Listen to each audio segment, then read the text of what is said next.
Okay.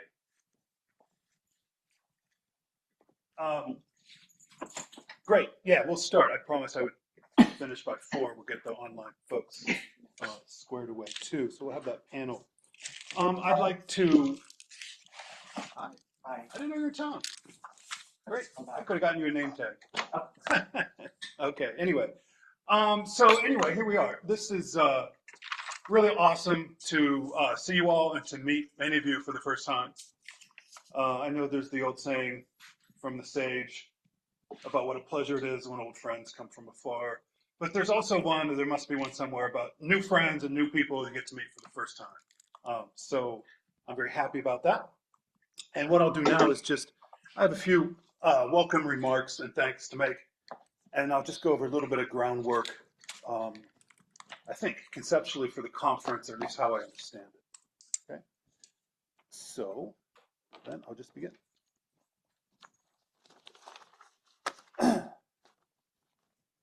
I'd like to welcome you all to Hong Kong University and to this conference, which is the third annual one now, for the China Humanities and Global Studies Research Hub, which is an interdisciplinary unit based in the Faculty of Arts here that seeks to bring together colleagues based in Hong Kong and on the mainland, and other people are welcome too, I should say, whom share a mutual interest in contemporary China from a humanities and, I should add, heterodox and Asian perspective, for lack of a better word. In other words, it's a bit counter to kind of the mainstream kind of area studies discourse of the US and Europe, if I could put it that way. Okay? But the very first thing I have to do is to thank several people for the support of this conference and for this little research hub and giving it some room to exist. The first person is our Faculty of Arts Dean, Professor David Pomfret, who supported CHAGS, as I call it, from the very beginning. The hub is just over 2 years old, and we've done quite a lot of things, especially considering that we're not funded except on an ad hoc basis. We're kind of an informal research hub.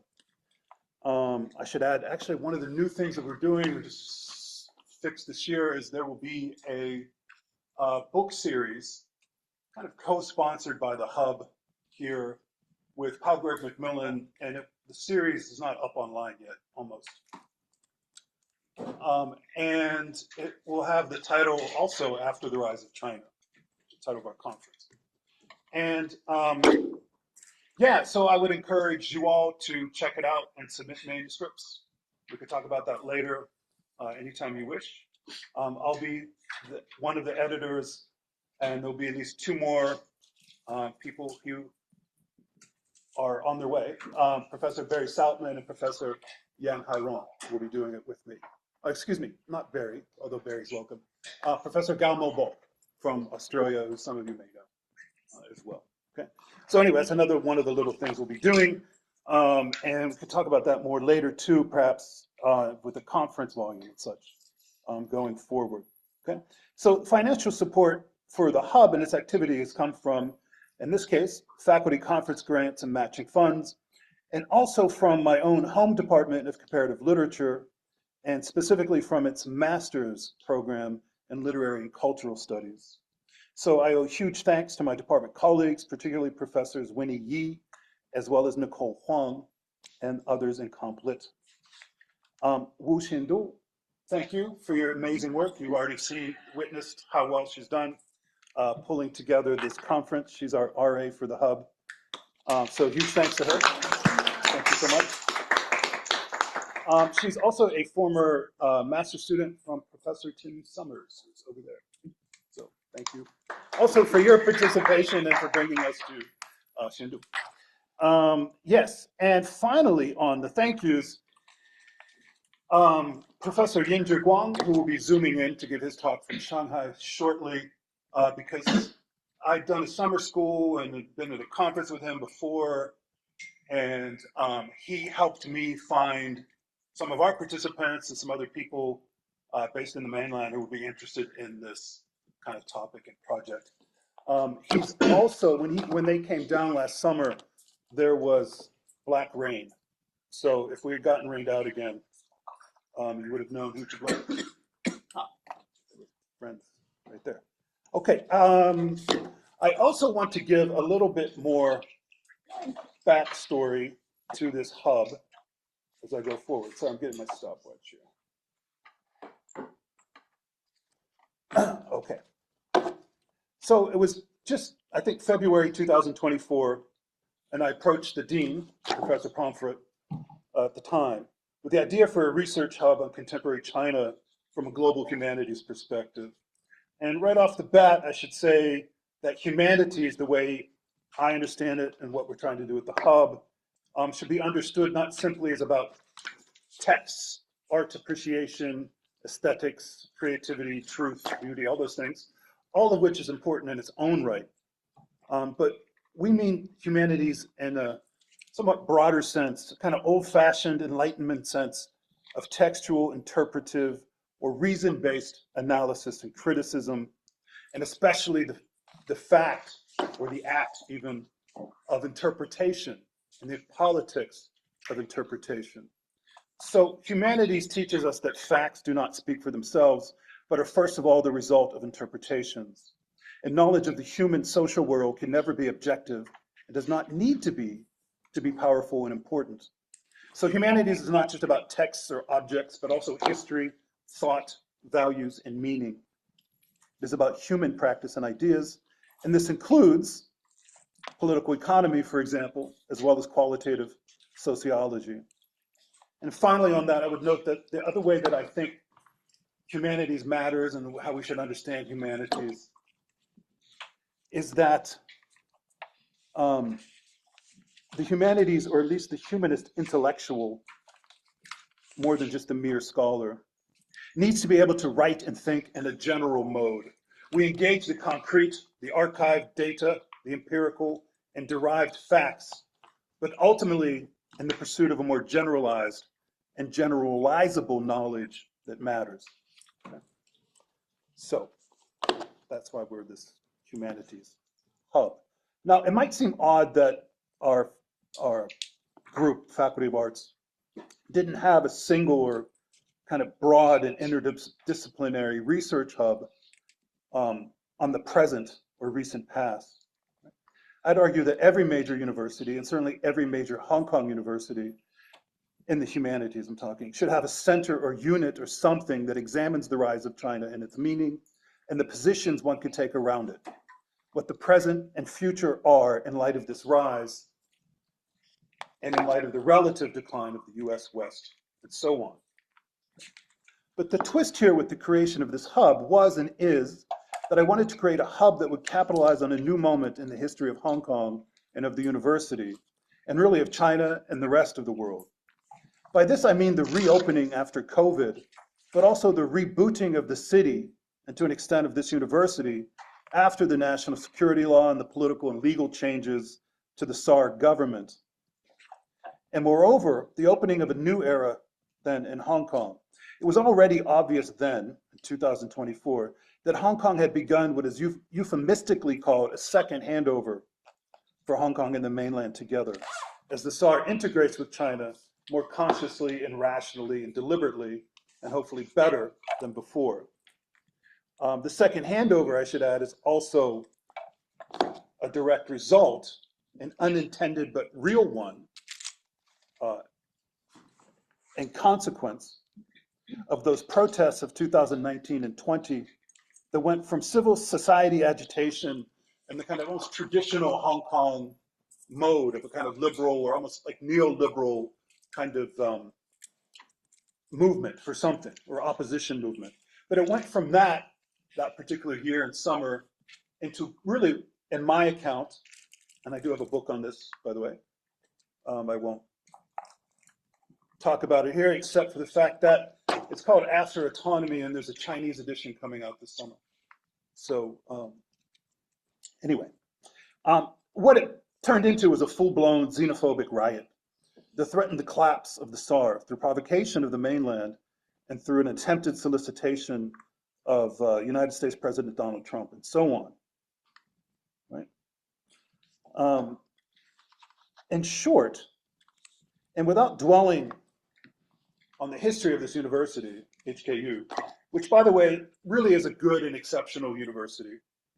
I want to say that quite clearly. The time had finally come, nonetheless, to have a humanities-focused research hub that sought to link our inquiries into the global conjuncture, or the global situation in contemporary China, with our colleagues and interlocutors on the mainland. Some of us, of course, had always had such interlocutors on the mainland, but this kind of thing, hub, was either not possible given the makeup of the faculty in previous administrations, or there was simply little interest in engaging mainland academia, always the West, right? So global counts as Scotland and Los Angeles, but not Shanghai or what have you. But it wasn't, okay, there was a similar dynamic, I think, in some ways, with a kind of, or lack of dynamic, lack of interest in the subjects and realities in the contemporary period on the mainland. So there just weren't that many of us humanists who wanted to take contemporary China seriously as either an object of thought, of theory, or theoretical reflection,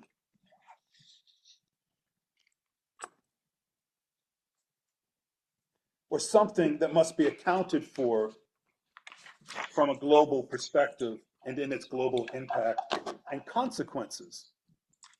Except, of course, there was, a kind of liberal or progressive neoliberal mode of inquiry that characterizes, as I invoked earlier, in my account, much of US, European area studies and intellectual discourse around China in general. So excluding that, that's what I'm talking about. Basically, before this year, or in the previous years, it was hard to do this kind of thing, right? And to have connections with colleagues on the mainland. Of course, there are always some. I'm not trying to overstate the case of some kind of like Iron Curtain or something like that. But I think people here will follow what I'm saying. Okay? Basically, it was set up that China was something to be resisted or to be autonomous from. Okay? To be pro-Hong Kong, one must be anti-China and for full autonomy. Right? These were never objectively true statements, and it's not that everyone felt that way, okay? But they were powerful views and kind of practices, if I can put it that way. So I want to move on, and partly because I think Hong Kong and everyone else has moved on too. Okay? So that was then, and this is now. But what is the now, and is it really here? I wonder if I should have put a question mark after the title of our conference, After the Rise of China. What I mean by this is the question of whether or not we're living in a new conjuncture, or at least the beginnings of one. There's no question about the rise of China, except in terms of what we might learn from this, for good or for ill. Virtually no one would argue that China is going to collapse economically or politically. Some people politically, but not much, and that's shifted. The debate about the conjuncture is different than this, and it turns around essentially whether or not there is a new conjuncture after neoliberalism, and if so, what is it? Alternatively, one could argue that it's a period of interregnum, or in-betweenness, in which a new world, or new hegemony, to be more precise, struggles to emerge from the ashes and after effects of decades of neoliberalism. There's also a third position, I'll just invoke briefly. Most recently adopted by Adam Tooze, who chooses option C, none of the above. We're neither in a new conjuncture after neoliberalism, nor in an in-between period. Moreover, there will be no new stable order or coherent system to come, and we shouldn't expect one to exist in reality, as opposed to our own constructions of conjunctures of history and so on. I will leave this last point aside due to a lack of space here, but I want to remark that while this is a sharp point, it is something of a dodge or cop-out. That's not too strong. A new hegemony or conjuncture need not be stable or coherent or part of a repeated pattern to exist. That's partly what Tooze is objecting against, the pattern. It just needs, however, to hold through power or power knowledge. So historicism as some type of pseudoscience, which is what Tooze wants to contest as a smart and thoughtful historian, that certainly needs to be called into question.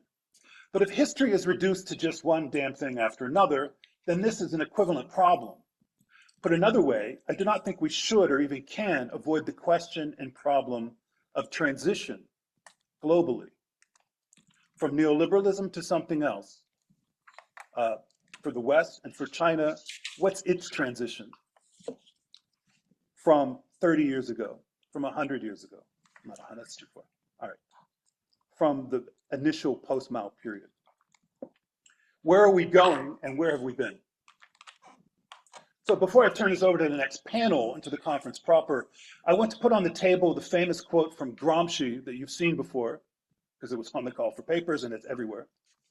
And just some of what I take to be the general orientation of this inquiry into after the rise. Basically, this question of conjuncture versus interregnum, essentially. So this is the quote from Gramsci. The crisis consists precisely in the fact that the old is dying and the new cannot be born. In this interregnum, a great variety of morbid systems appear.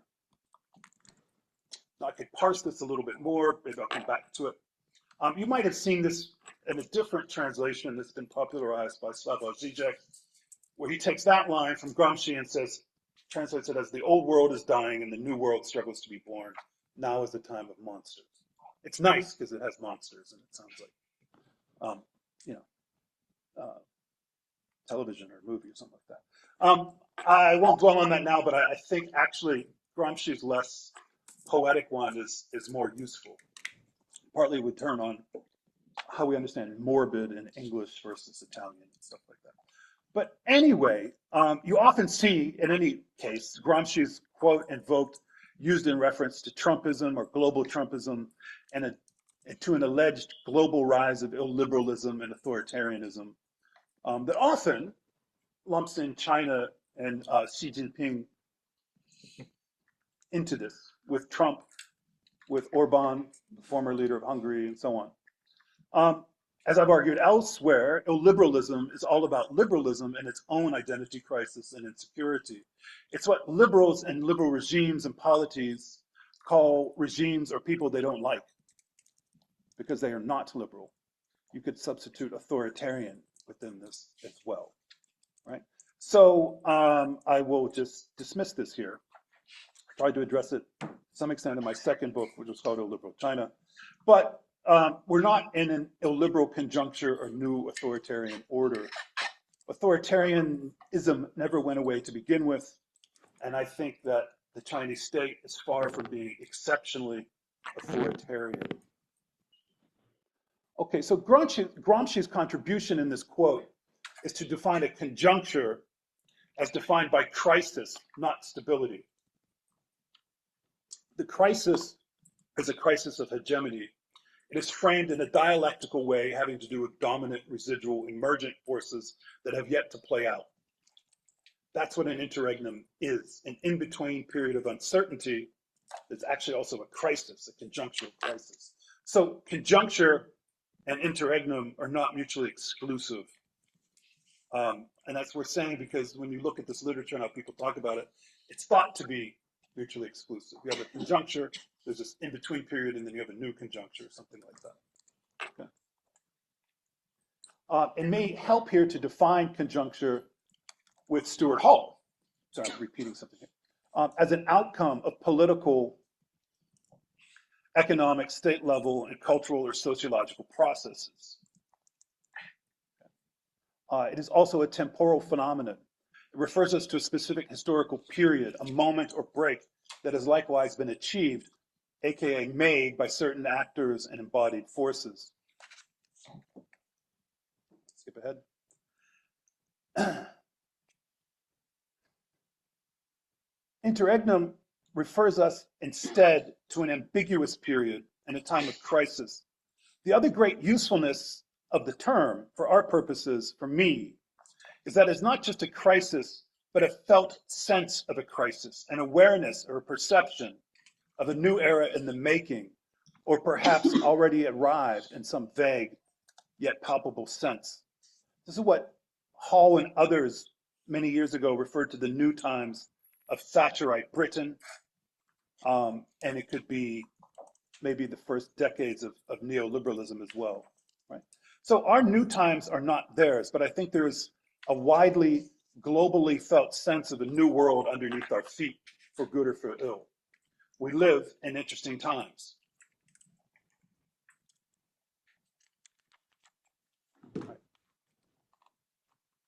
So in terms of how else I would characterize the present conjuncture, I would just go to and repeat what I put in the call for papers months ago, and which people responded to better than I could have, I think, already, right?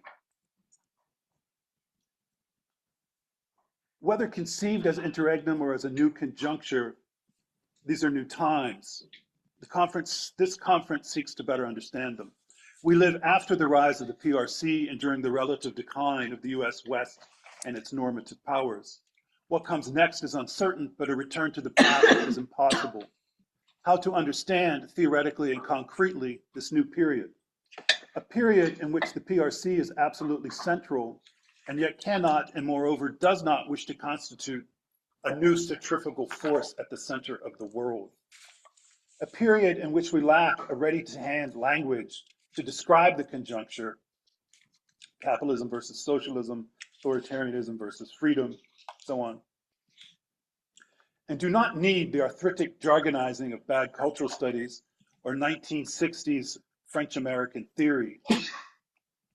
As an old world dies, to invoke Gramsci's phrase, it takes with it the hippies, the boomers, the weedy new left, and an epoch of simple-minded anti-statism.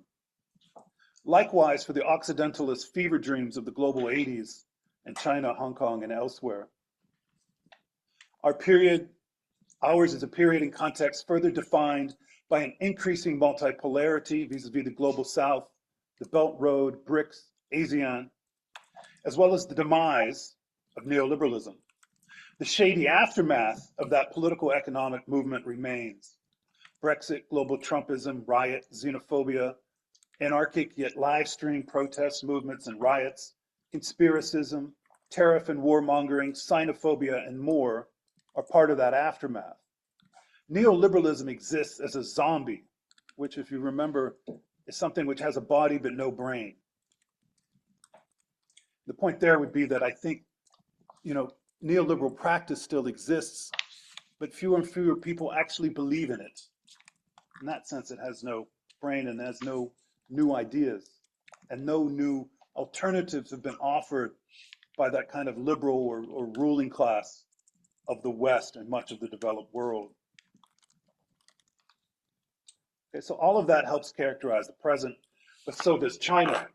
For all its own inequalities and problems, the PRC has mostly outflanked neoliberalism and pursued its own globally embedded path of development. It has lifted millions and millions of people out of poverty. I used to resist saying that, by the way, because I just didn't want to believe it. It's like 20 years ago, probably, right? I no longer am that person. Even I can open my eyes after a certain point. Anyway, it's radically improved food availability, to pick an untrendy social indicator, even as it faces other food security questions. Highly developed its technology and refused to become the same as the US West. It has retained its sovereignty and moreover its state capacity and moved on its own foundations. This does not mean it has won so much as survived and in many ways thrived. So I want to resist also the kind of triumphal movement of like just cheerleading for China against the US or vice versa. We don't need to reverse their ethnocentrism, I suppose, or blindness. Surely there are lessons to be learned from this. And the example of the PRC and what it's done has not gone unnoticed worldwide. That's an understatement. Maybe not so much, again, I think in my intellectual academic circles in the back of my head of the United States and Europe, etc., but it's not gone unnoticed worldwide. And even there, I think maybe it's changing to some extent. What, however, might these lessons or insights or consequences be? And what do they tell us about the new nascent period of the global theater or situation? What have we learned and what are we learning? These are, I think, some of the general overarching humanity-style questions that we'll be concerned with in this conference and in the future. Okay. So I'm going to end that there. There's other stuff we can talk about as we go through. So I have a note here. I mentioned earlier book series, potential publishing projects coming out of this conference or in the future. I'd like us to discuss and get into.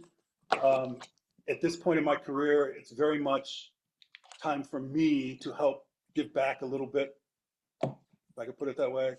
I've benefited a lot from colleagues in the profession, colleagues in the mainland, people I learned from, talked to, this kind of stuff.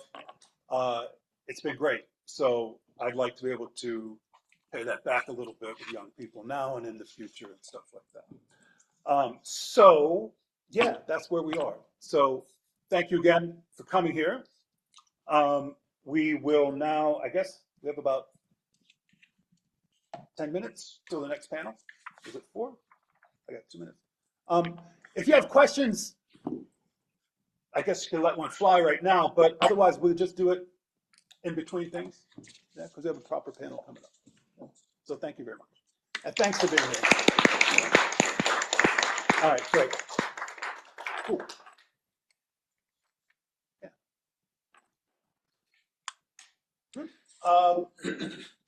Unless someone's burning to ask me a question about anything I just rambled on about, we can just start to set up the next talk. Yeah? Get Zhiguang and who's it? Zhun? Yeah, Zhun. Oh, good. They might be online over here. I can close this.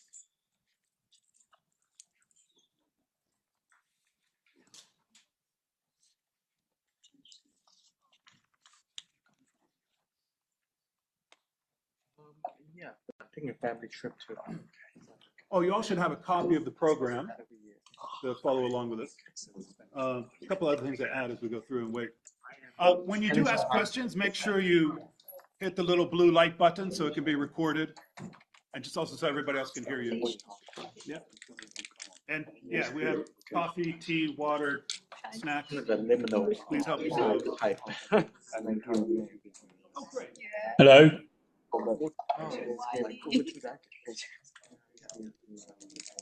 Hello.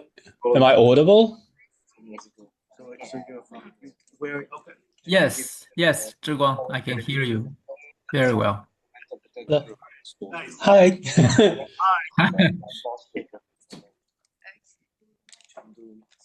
Yeah, you should. Actually, we used to put your video. I said, wow, that's too much.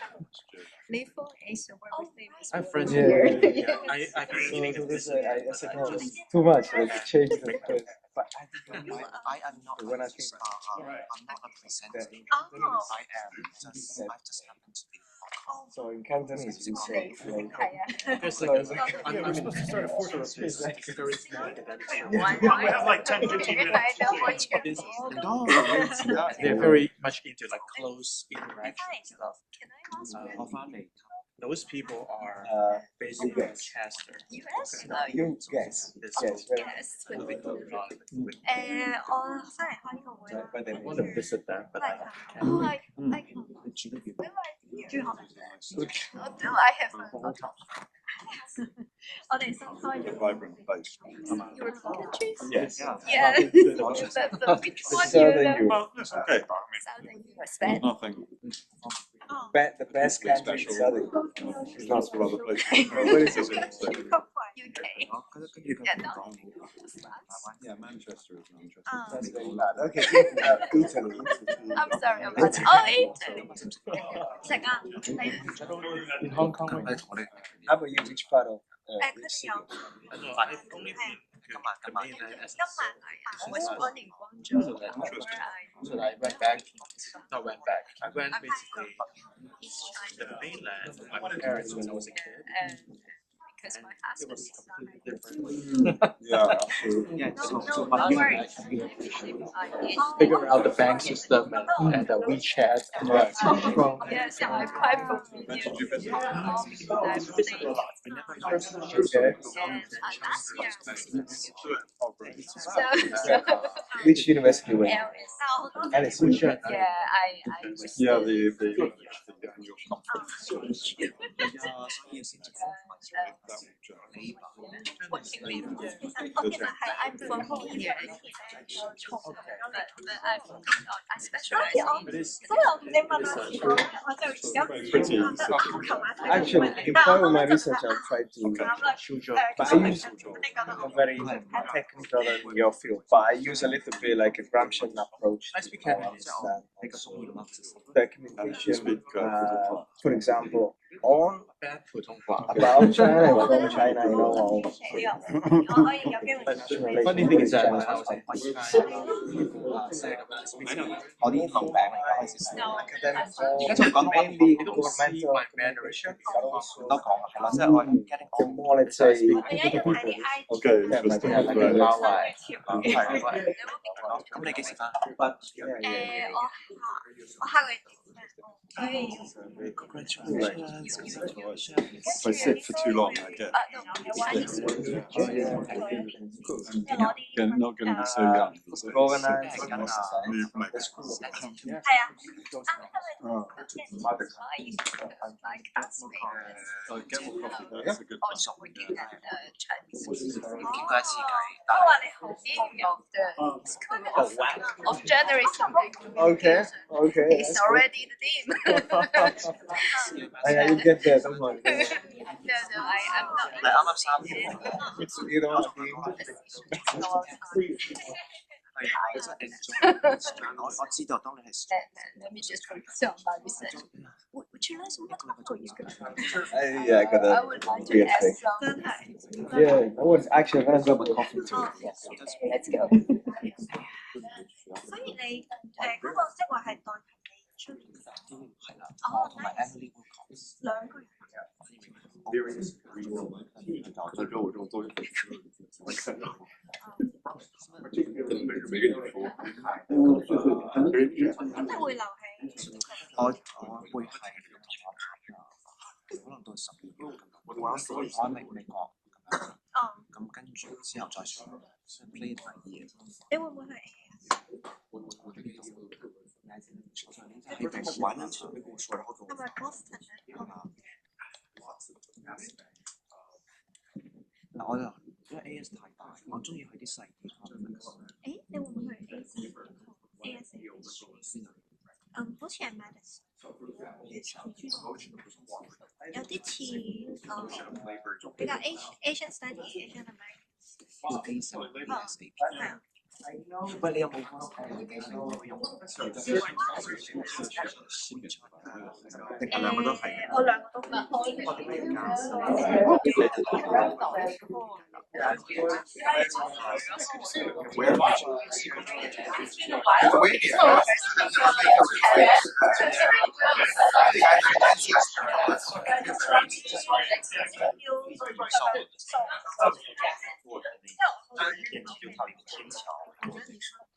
对，就是直接找老师直接一直走。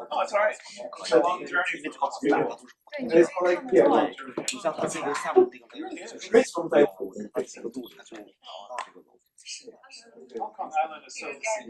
我也走了半个小时。 You like his speech? 就还有10分钟到，然后我走了半个小时。哎呦我的天！ My method is great. I left it all. 太非常让我很馋。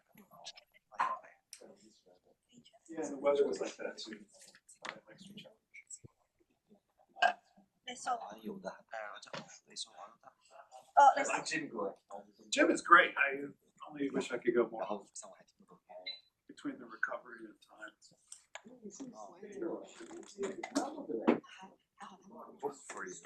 Oh, right. Everything is Germany. Everything. Hotel room. We're staying from Hong Kong. 15 minutes long. So we'll have to arrange to go back there and get to tonight. 你會留？ No worries, no worries. Even tomorrow I'm planning to come back.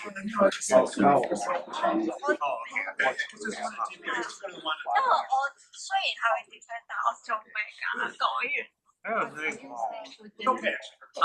No, unfortunately, I can't stay for dinner. I have another dinner plan, but I do have about an hour of time after this ends. So I guess I can just hang around with you guys, but then leave.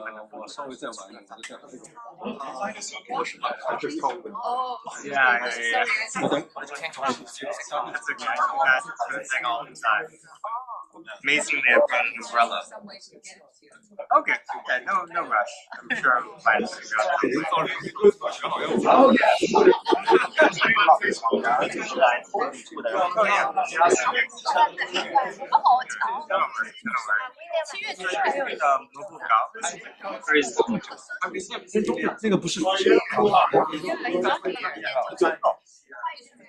Oh, maybe it's just zooming in. Okay. But he's not on the schedule yet. Years ago, Battle for China's past. That was a long time ago. Yeah.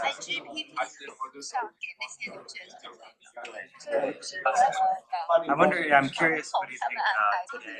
The same, if he thinks basically the same. Is that because now? I wonder if it's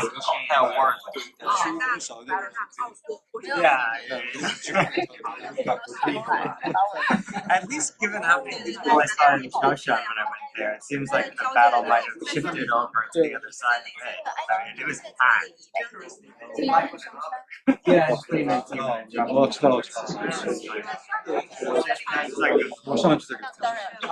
no, it was June. Yeah. Oh my God. Absolutely.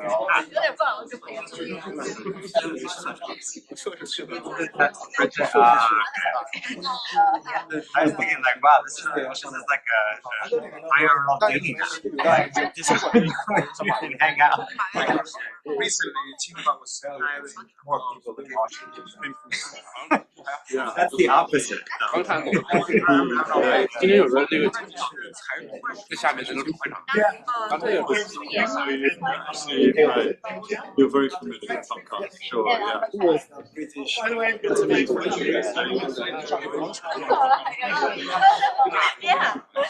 So an approach Hairong was this group corporation. What about the base theory actually? They always put at the end of the day. Actually was tested by national security.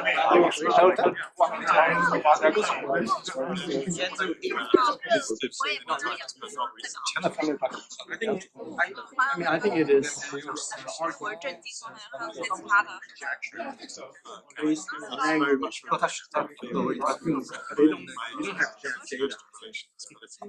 It's like I think the curve 对当时他是中国当时，然后。I mean, when you put some numbers and formulas, oh yeah. Yeah, it makes sense in terms of personal experience.原来那个有个文章， within its own but how is this logic universal? It is. Yeah, it is. Like you make up scenarios. 我有那个好友，然后他 gave the pre-requirement to feed the logic, then it's going to work. But the requirements are missing because actually there are no utilizers, right? That's bad. Like, what are we doing? I have no idea how to evaluate. I don't know what is good. Like, to be honest, I just because I don't come from that school of thought, so it's hard to know part of the wrong. Right. We kind of reject. Yeah, no, I understand what you mean. 氛围蛮好的，我去年参加了，蛮喜欢的。啊，这个是我当时做保研的。还有2门课的话，没有2门课基本上是可以的。然后那个你要是考的话，可能考4或者谢谢你。然后我的时候，我也是啊，尹老师。叶老师是吧？尹老师。去年还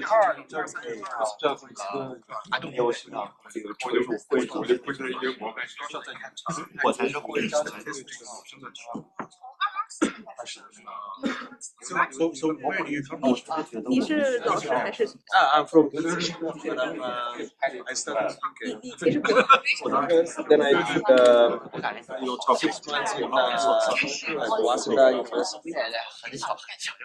I don't remember the Chinese name. Yeah, I think Joy Lai studied. Just my chosen class. And then I did my second master in Children Industry. It's very international. She's from Lithuania. Chinese studies in Lithuania. 但是现在你说中南部大的现在主要的道理，或者主要的思想。就是立场上的是吧？ I don't know about even the 就是如果你要是开会的话，应该能发现有很多以前对对，这个我感到他，包括我还有一个感受，就这当然我去的学校很多啊，就是相对是有些经常去，因为他们行政的是最开始就从学校上班的院系所接触到的， 而且你要参加不同的保两个地方的一个活动的话，你能明显感觉出来非常大的这种他也在社会上有一点就内部的一些问题，那很多的老师他在地区研究院找一些老师。I don't know. I mean, Asia, so when you don't think from American West, about Asia, Malaysia. I'm surprised. Macau. Yeah, I think we have one Macau professor. But it's very hard to find any scholars who don't have those traditional perspectives. But I think the people trying to study Okay. Asian also pay a lot of attention because of all this kind of tension. Okay, great. So Surprise. we have our first proper panel coming up here. The first two presenters will be online, Zooming, and then we have two in person. Let me introduce them all briefly here at the beginning without taking too much time, because I don't have time for discussion. As you know, I think there's also biographies on the website that you can get more info about their publications and things like that too. So our first speaker will be Professor Zhiguang, who's a professor of international politics at Fudan University. Works on Global South, history and thought, and many other things: Marxist political economy, imperial history, Global South modernization, former Third World, and those kind of things. And our next speaker after that, Professor Zhun, who is at professor at Lingnan College at Yat-sen University, just up the road from us. I think he's still on leave from New York. He's also a political economist who did a book with Monthly Review Press entitled From Commune to Capitalism, and numerous articles in Science and Society and elsewhere. After that, we have a joint paper from two professors who are also my very dear friends, and I'm always happy to see them. And I've learned so much from them. So Professor Yan Hairong and Professor Barry Sautman, authors of numerous articles and books, including on Xinjiang, China-Africa relations, domestic labor in China, Tibet, ethnic policy, many other things. So I'm sure you know of them, and if not, I encourage you to check out their articles and work. And last but certainly not least, I'm very happy that Meijian is here from also international relations at Fudan, a doctoral student. As I mentioned earlier, I'm really happy to have some students, graduate students here at the conference, and younger scholars who, after all, are our future. And I always have much to learn from them, and keeps my thought active. Okay, so Meijian is a PhD candidate. Her research focuses on international political economy with particular attention to Global South development, agricultural governments, and China's international development cooperation. Right? She's also working in this paper, as you can see, on the question of food availability and scarcity in the Global South. Okay, so then I will turn it over now to Professor Yin. So thank you. Thank you very much, Dan. Thank you very much for the kind introduction and the invitation.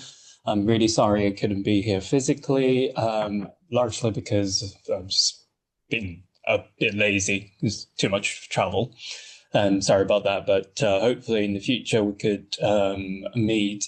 We could have that workshop somewhere, probably alternately in Hong Kong and in Shanghai, so that we can meet in person.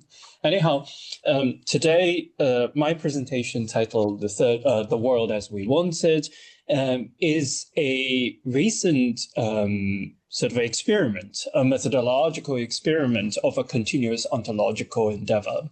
The idea is to explore the Global South from a sort of institution building perspective.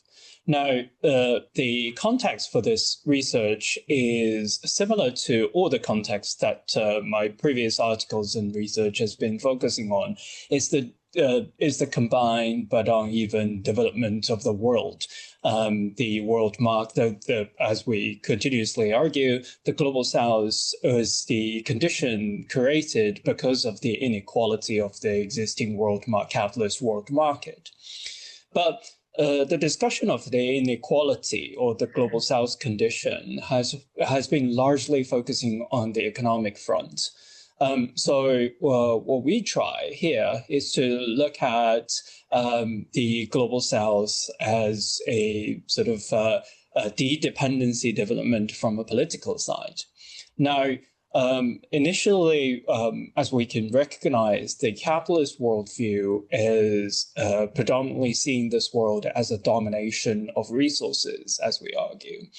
The domination of resources can be divided from the capitalist worldview perspective, can be divided into two forms. One is the domination of wealth or economic front, and the other aspect is the domination of its superstructure, which is the political side, or in the conventional political science analysis, the domination of power. And as we want to argue is that perspective continues to see the power or politics as a form of finite resources that can be only regulated from top down, is merely a manifestation of a continuation of an imperialist perspective to understand the world through divide and as a format of divide and rule. What we want to argue in this article is to emphasize, particularly focusing on the global governance perspective, as we want to see that we want to argue that the global governance is not something that is built from top down. The governance should be viewed as a dialectic process that is formed through the action and the reaction, the interaction between the great powers and the being dominated, i.e., in this sense, the Global South. Now, a little bit of a literature review here. The Global South has emerged, the discussion about the Global South has emerged in recent decades, particularly penetrating into the so-called mainstream IR studies. However, the mainstream IR studies, what we are seeing here is predominantly, as argued by many of the IR scholars already, an American social science. seen from the American social science perspective, the global south is really an ambiguous and vague concept.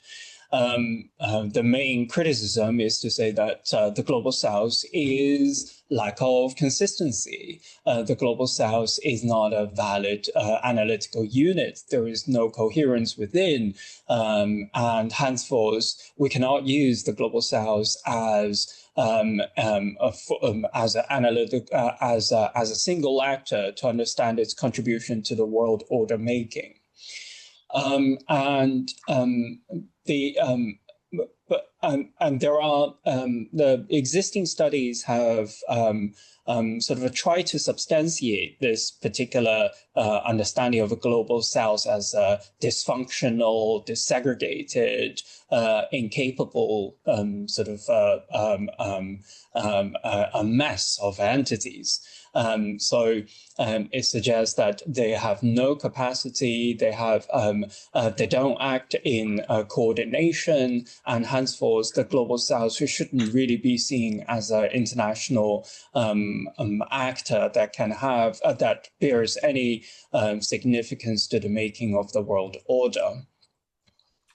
And however, if we take a global south perspective, as we can see that the many throughout the history, the global south national leaders and global south sort of intellectuals have always been arguing that the global south is something, using Sukarno's word in Bandung Conference, a unity in diversity. But this notion of unity in diversity has been criticized by the global north intellectuals, saying that it lacks of substance. How can you, on one hand, embrace diversity and plurality, but on the other hand, hoping that you could have a unified action on the international stage? But this sort of a denial, this sort of a criticism has never stopped the global south intellectuals and actors continues to argue, to convey that point that we are different, we are diverse, we have plurality, but we also hope for a unified solidarity world order that could that bears the following sort of virtues. That is mutual respect, non-aggression, non-interference, and peaceful coexistence. So how do we reconciliate sort of this gap? What does unity in diversity bear any sort of significance or any normative meaning on the international stage? So we decide to focus on first analyzing the most common sort of ground for international interaction and consensus building, that is United Nations. We recognize that the United Nations has two quite intriguing functions or mechanism. One is its voting system. The other one is the General Assembly's debate. Now, the phenomenon is the General Assembly debates demonstrate quite a significant amount of diversity and different opinions, whereas the voting process is a normative action that transforms the opinions, the ideas, the manifestos, and consolidate them into a recognizable international legal resolution that becomes part of the precedents on the international legal order. So we use we focus on these two arenas. One is the general debate, the General Assembly debate. We see that we recognize that there are of course, a huge amount of different opinions and disagreements, but we want to also evaluate that when the consensus is made, and do the Global South countries on the voting procedures have relatively converged opinions or actions. So we considered the sort of we try to sort of come up with a theoretical framework to understand the UN platform. First, we consider through a Gramscian style, we recognize that in any type of hegemonic or in any type of political organization, there are two processes that we need to conform. One is the consensus building, and then once the consensus is made, the consensus that is made needs to be formalized through some normative action. So in this sense, we treated the general debate as a platform, as a forum that is predominantly focusing on consensus building through deliberation. And then we treat the General Assembly's voting procedure as a normative formal act that can transform the consensus built through the debate into something that is called, that is of legal substance. And then we can see that through the general debate, that speech, the characteristic of the general debate is that speeches don't really carry any immediate cost, but it bears a performative significance, as in this is a platform for each individual nations to freely express their ideas and national priorities, and then to deliver their own opinions and ideals towards the world order, and immediately and they express their concerns towards the existing situation. And as a platform of deliberation, this is naturally diverse. However, the voting procedure is formalized through after the deliberation process. Once the voting procedure is formalized, they form a they bear some form of legal substance and authority, so that can be carried on into the future of global order making.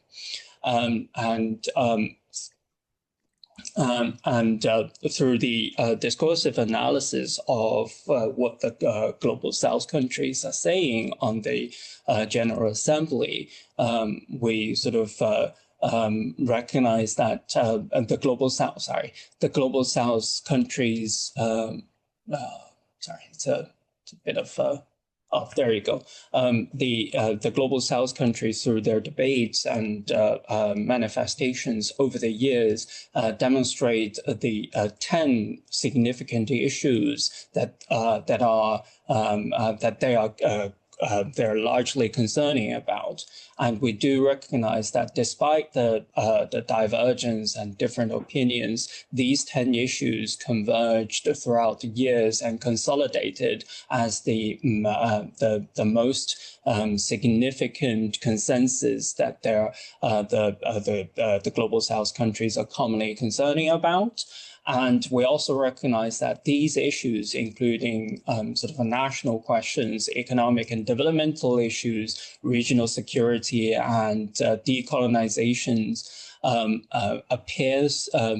they're not only discussed on the UN platform, but also discussed in other informal sort of multilateral platforms, ranging from a Bandung Conference all the way to today's the BRICS platform.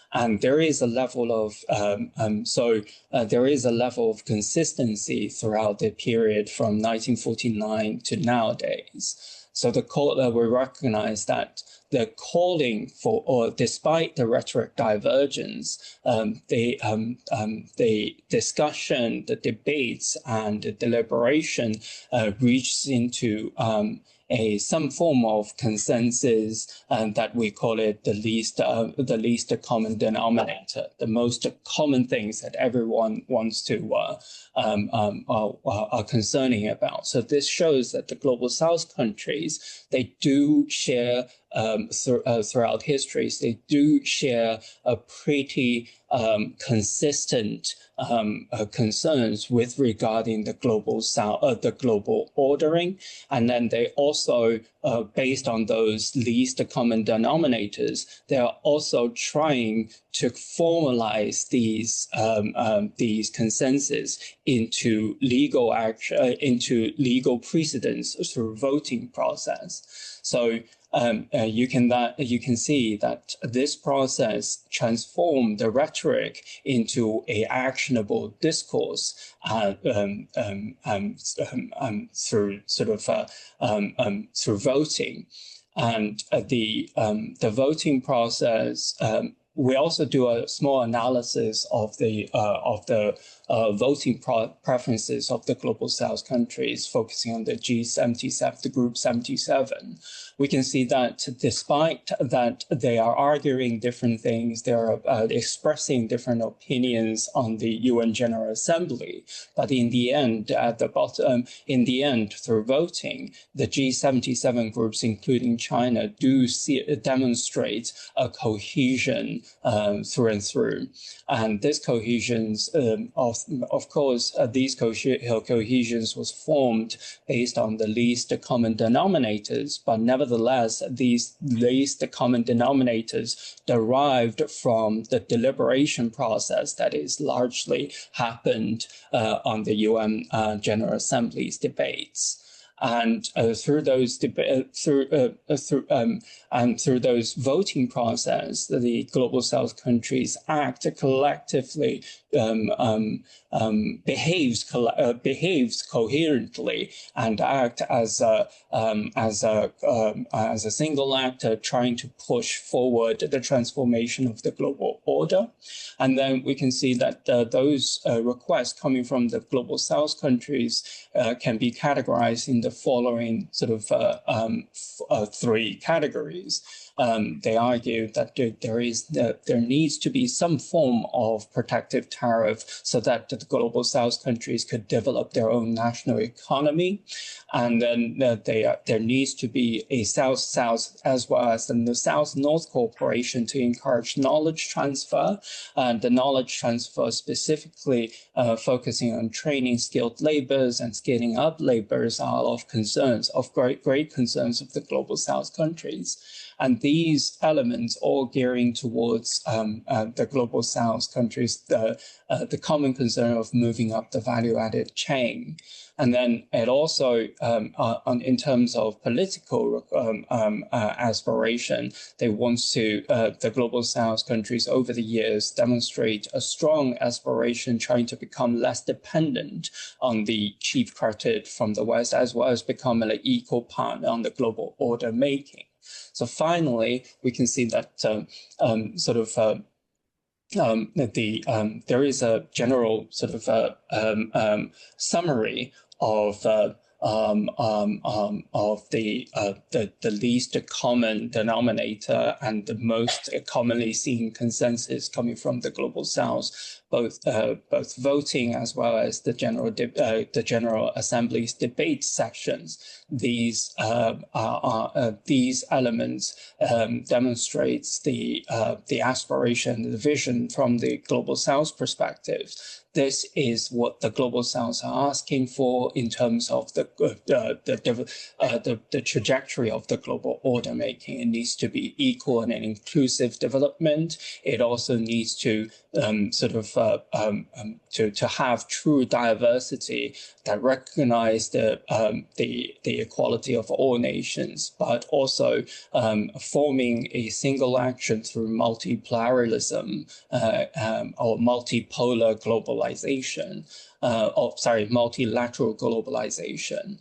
and then these sort of common consensus, we can see that these common consensus that accumulated over the arguably 80 years of Afro-Asian and Latin American solidarity movement converged in today's Chinese sort of narrative of the global order making, which is which is sort of coherently expressed in the recently announced white paper of Chinese global governance vision.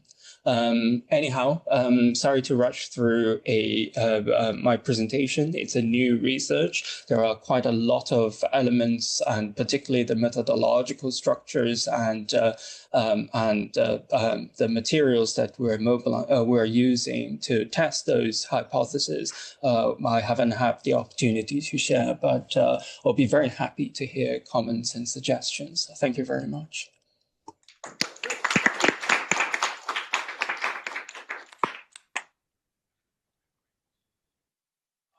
Maybe we'll go through the talks and then have the questions at the end. I think that's usually better, rather than go one-on-one. Yeah. So thank you very much, Zhiguang. And next up, Professor Xu. Let me share my screen first. All right. Well, I assume you can see my shared slides. Then, can you see that? Or okay, great. Thank you all very much, particularly to Professor Vukovich for the invitation. I had the great pleasure of, I think, either be in this room or another room in 2024 when I was discussing with Dan on the rise of the global South. It was a great experience, and I since then I have been doing some more research on the impact of China's rise on the global South in terms of industrialization, which is a more complex issue than it first seems. But today I'm presenting a less complex issue, which is the impact of the rise of China and the global South, and how that has affected the imperialist order in the contemporary world system. I think Hairong and Zhiguang have heard of some of these results in a previous meeting that we have had. But nonetheless, here is, let me still do the screen. So I think, from Dan's talk, the Interregnum or Conjuncture, and also Zhiguang's research on the rise of the global South, the long project of the order making. I think the reason that we're talking about all those topics, the reason that we have been so interested in exploring such changes related to global South or because of global South is partly because we have all seen some very clear signs of crisis, signs of rupture in the existing system, the capitalist world system that's dominating the world for such a long time. And United States and the Western countries, oftentimes they would say, well, they are upholding the so-called rules-based international order. But the interesting thing is that we have also observed is that it is exactly those countries, the United States and the Western advanced countries, that have been deliberately damaging so-called international order. On the economic level, we have seen unprecedented tariff and trade wars from the United States, but also from other places.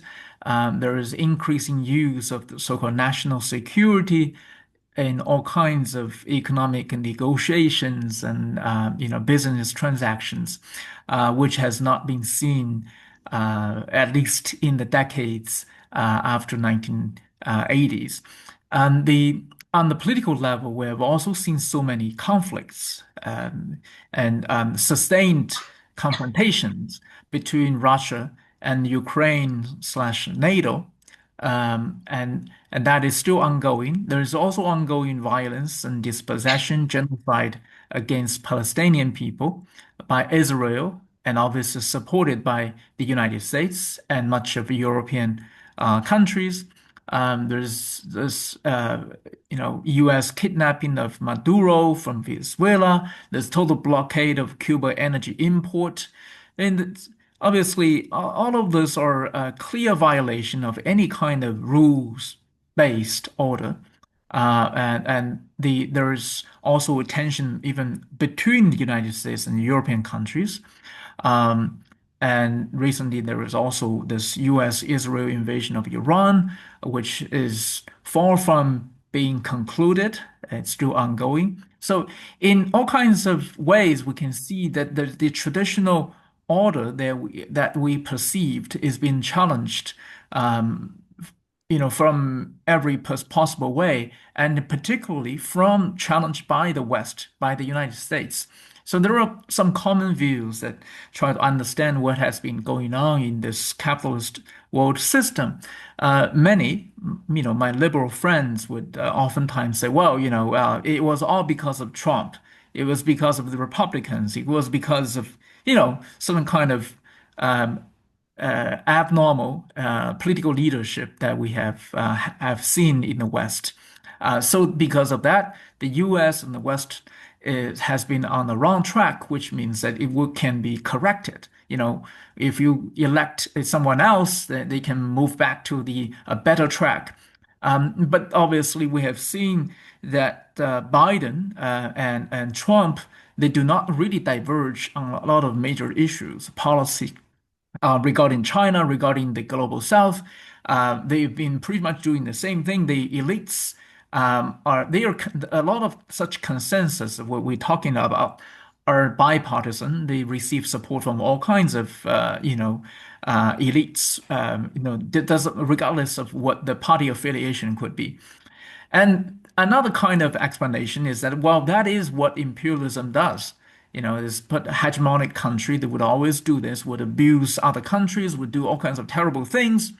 But yes, again, the such power, such imperialist power, such hegemony, has previously, for decades, has been defending the so-called rules-based order, have not been doing such things like this, and the system was very strong. I mean, we all remember in the early 1990s that when the history has ended and the Western countries proclaim that we have built up this liberal international order, which is going to last for quite some time, but it's only 30 years after that. And other people would say, well, this is the crisis, the result of the crisis of capitalism. This is the crisis of neoliberal capitalism. This is obviously all true. I mean, it has some relationship with the crisis of neoliberalism, has some capitalist crisis in general. But it's still what we are observing, the crisis of the very international order is more recent. And it has to be based on some more, I would say, specific causes, and not based on some general, crisis of neoliberalism, which has been going on for quite some time. So I think there is seemingly contradictory actions from different countries in the world. There is the rule makers. United States, the Western countries, who clearly have benefited from globalization, benefit from neoliberalism, benefit from their, the appropriation of wealth from among the world, but they are revolting. They don't like what has been going on, and they are challenging the system that they designed. At the same time, you have the long-term critiques from the global South. As Zhiguang has mentioned, very excellent research that the global South countries have been trying to challenging the global system from early on, from 1950s at 60s, 70s with the new international economic order and all that. So naturally, they would be very interested in seeing some kind of systemic change. But at the same time, leading global South countries, they opposed such decoupling from the West. They opposed some of the more radical actions from the Western countries trying to destroy the existing system. So, such contradictory actions, specifically, you would see something like this. The United States, the Western countries often blame China for the challenges and crises. We don't have to go into details, but you read any of the economic or diplomatic analysis from Steve Miron, from Jake Sullivan, Pompeo, and etc. They're all saying, well, no matter what the previous generations of U.S. ruling class has been thinking, they have always made a mistake. And because of the challenge of China, that we have to revise what we have been, trying to do. Now we have to always keep national security in mind. We have to think about industrial policy. We have to think about, really stop China from further rising, etc. And there is all kinds of prediction that China is the major rival and will challenge the United States militarily and all that. At the same time, China has been advocating peace and development, not just rhetorically, but also in practice for decades. It doesn't have, despite all this projection from the West, the Chinese leadership never quite expressed, such interest in, let's say, radically changing the world system in a short time. That was never quite the goal. And obviously, the Western countries would often mention, well, they're run by communist parties and etc. Obviously, we have differences. Yes, that such deep differences exist for decades. But previously they were fine. The elites in two countries are buddies, and they're not targeting each other as enemies.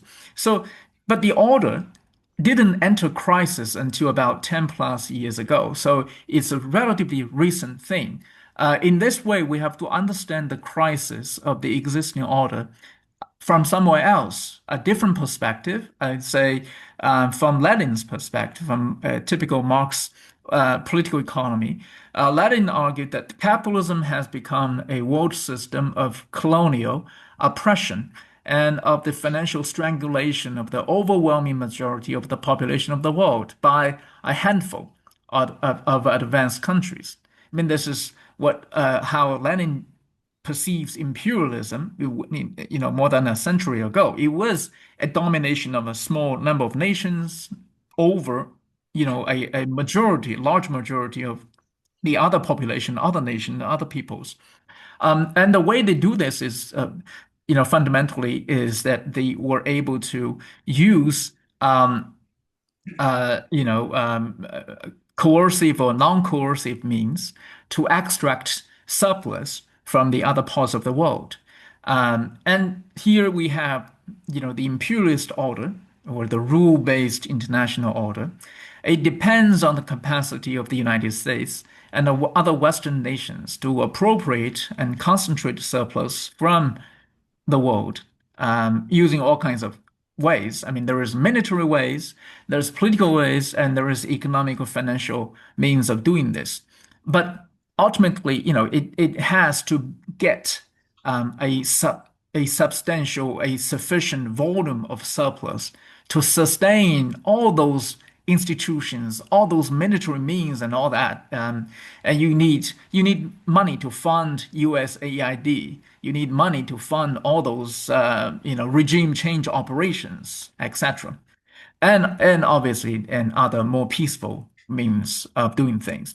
So I think in terms of discussing all this, and I think in the literature there are two main questions that we can address. One is the status of China in the capitalist world system, and the people argue that China is increasingly imperialist and there are people who argue that it's not imperialist. And second is that the impact of China's rise on the U.S.-centered order. Obviously, the people who argue that is threatening that order. Other people believe that it's not. So based on this, we can basically have four kinds of views in the literature based on how we answer the two questions. If we believe that China contributes to the order, the US order, and it is also imperialist oriented, we get to the kind of discussion that have the sub-imperialist theories pioneered by Brazilian theorist Marini.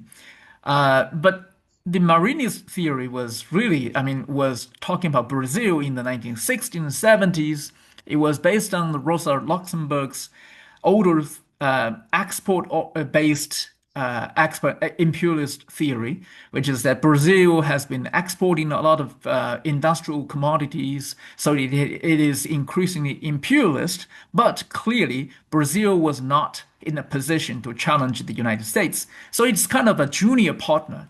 That's why it's sub-imperialism. I don't think this approach is quite useful because different from Luxembourg's age, after this World War II, most global South countries have been producing some kind of industrial products and exporting them. If we overgeneralize the idea of imperialism, it's not useful at all. And obviously, the other part of this is that people argue that, well, China is imperialist oriented and it weakens the US-centered order.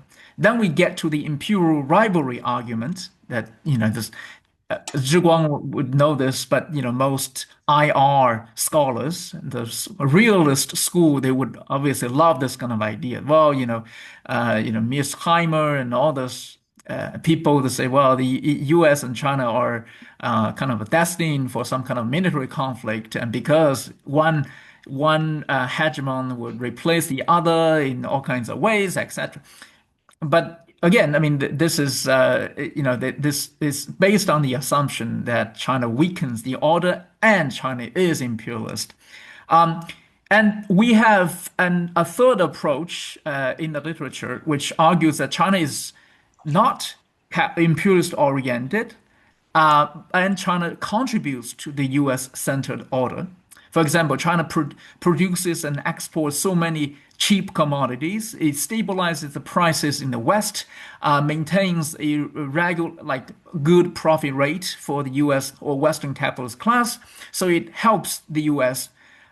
In terms of strengthening the U.S. hegemony, etc., etc. So we have different scholars. The scholars would say, well, China is a kind of a head servant, quoting from one, kind of world system scholar, head servant of the U.S. system. And if we borrow the term from some of the officials from China, then China and the United States are spouses.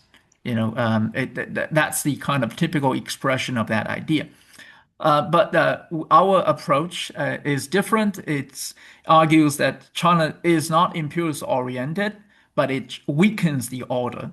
So that is the crisis of the imperialist order in that way.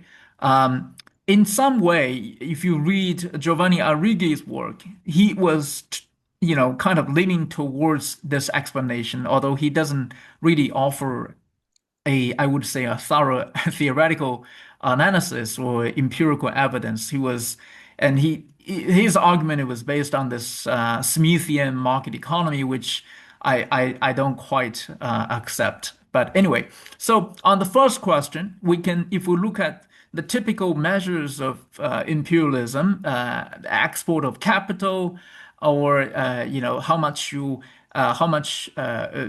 surplus value you get from unequal exchange, on either indicators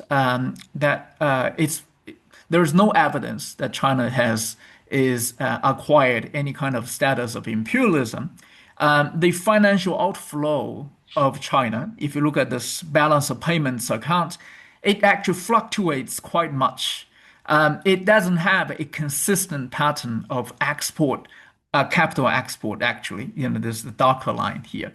And if you look at the return of the investment here, the two lines, the one at the top is the return of investment for foreign investment in China, is what the other, foreign countries, when they invest in China, how much they get? They get around 6% for their investment.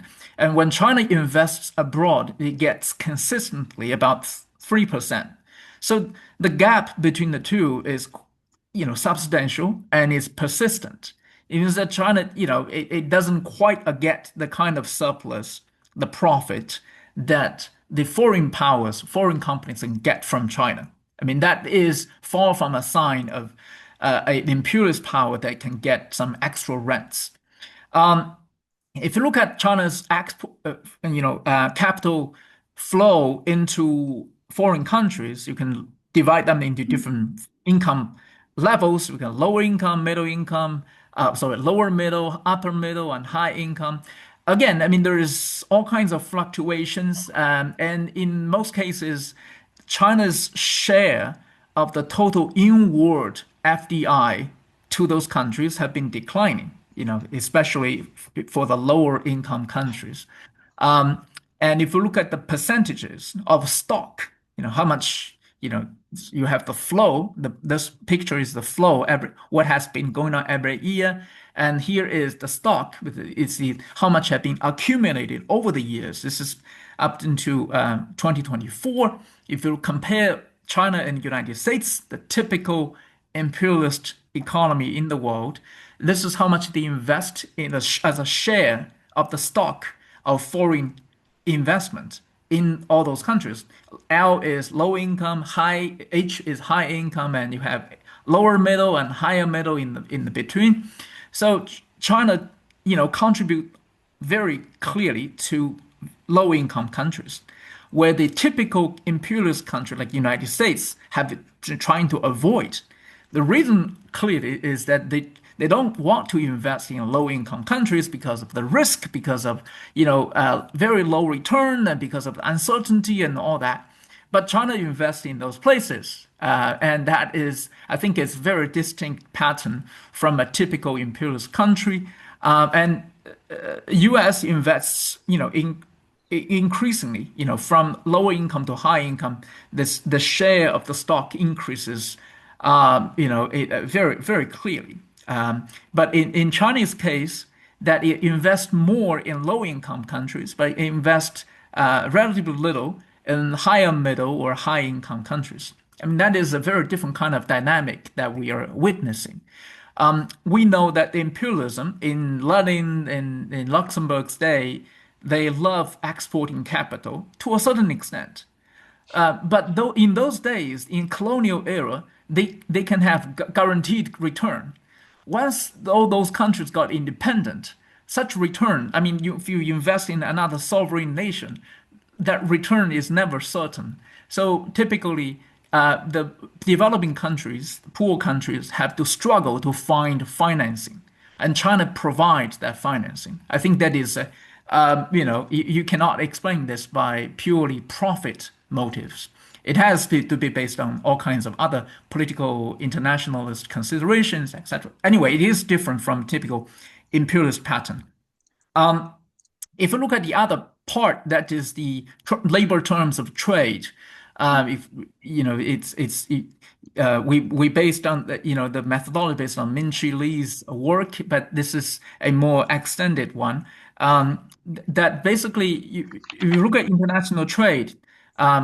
On paper, it's $1 versus $1. It seems equal, but for the United States or for the Western countries, they spend maybe 1 hour to get that $1. But in China, we have to spend 5 hours to get that $1. So when we make exchanges, the Chinese labor people have to exchange the 5 hours to get 1 hour from the United States or for Japan. That is so-called labor terms of trade. This graph shows the average labor terms of trade of the rest of the world with China.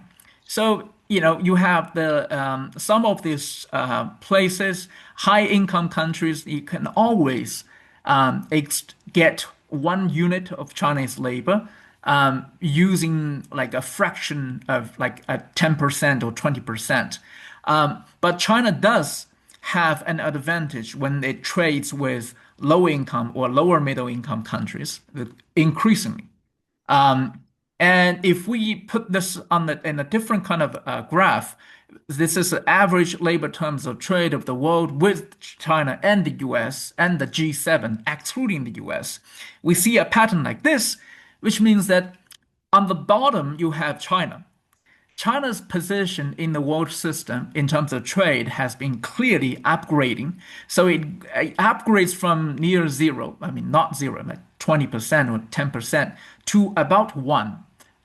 So it means that once you get to the red line, it means that you reach parity. You are almost, on average, you are exchanging 1 hour with another hour from foreign countries. So that is China's position.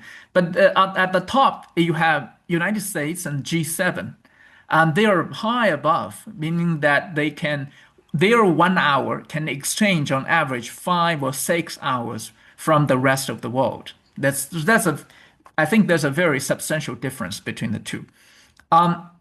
So based on this, we basically, there is no clear evidence of China's imperialist feature economically. And on the second question is that whether China contributes or weakens the imperialist order.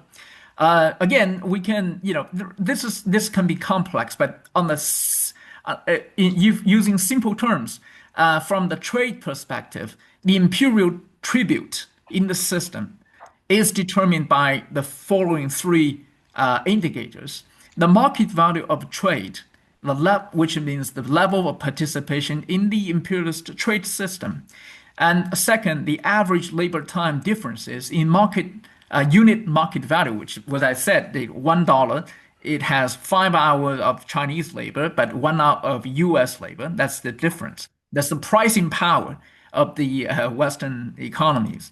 And there you have the exchange rate of US dollars versus global South currencies, and how much we make things, how much we can exchange on the global market. That's partly the dollar hegemony. So if you multiply all 3 things, you get the so-called imperial tribute defined in this way. And if you put this in numbers, it gives you a very interesting pattern. Here is the main, developing countries, global South countries, China, India, Mexico, Brazil, and Russia, and their trade with United States. And we look at the imperial tribute, how much extra surplus, the labor time they have been transferred from those countries to the United States all of the years.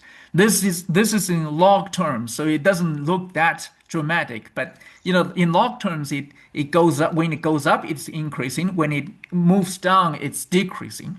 And for China and Russia, from Brazil, such numbers are clearly declining. For India and Mexico, that has been still rising, all this time. But for all the other countries, that turning point came around 2010.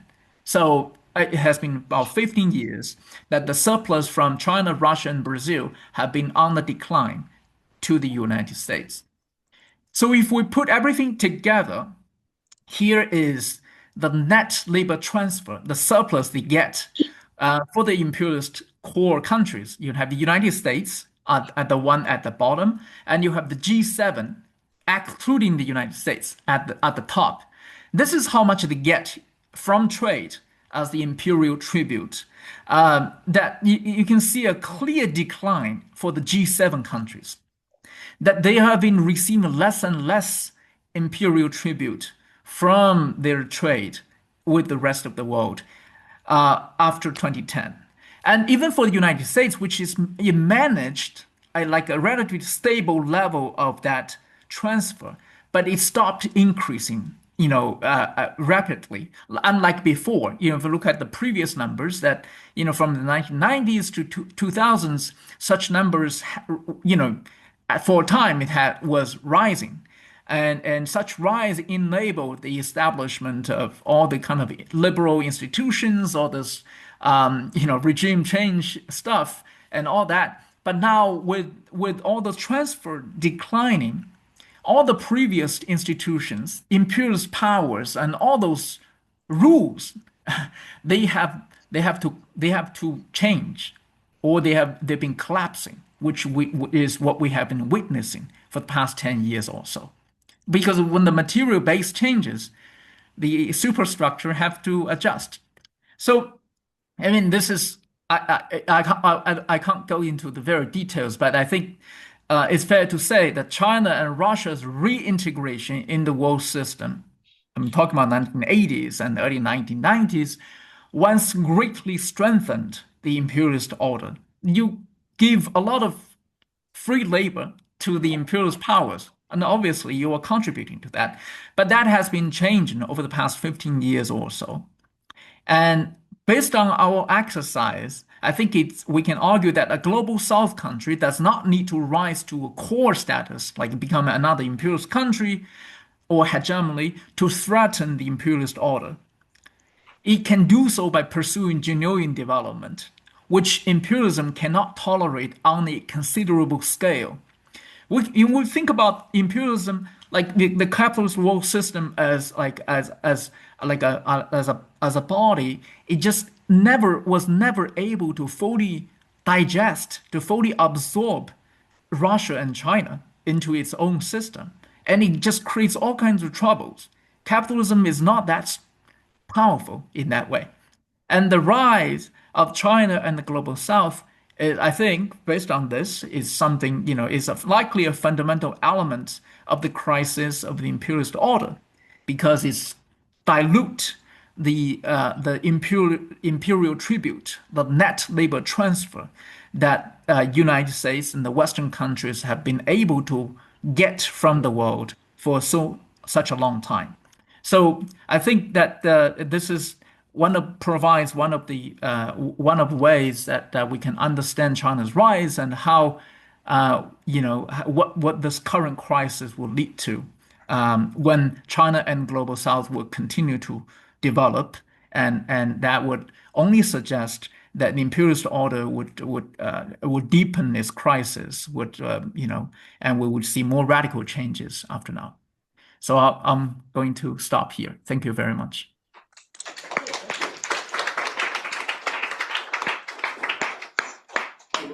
All right. Thank you. Thank you very much, Xu Laoshi. Really fascinating. The data is really fascinating in itself here, and then what you're doing with it is also, lots for us to think about. So let me move on to our next paper. Professors Sautman and Yan, you can come here to the front.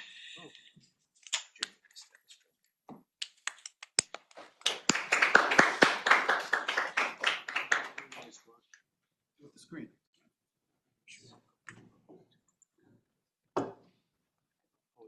On the other side.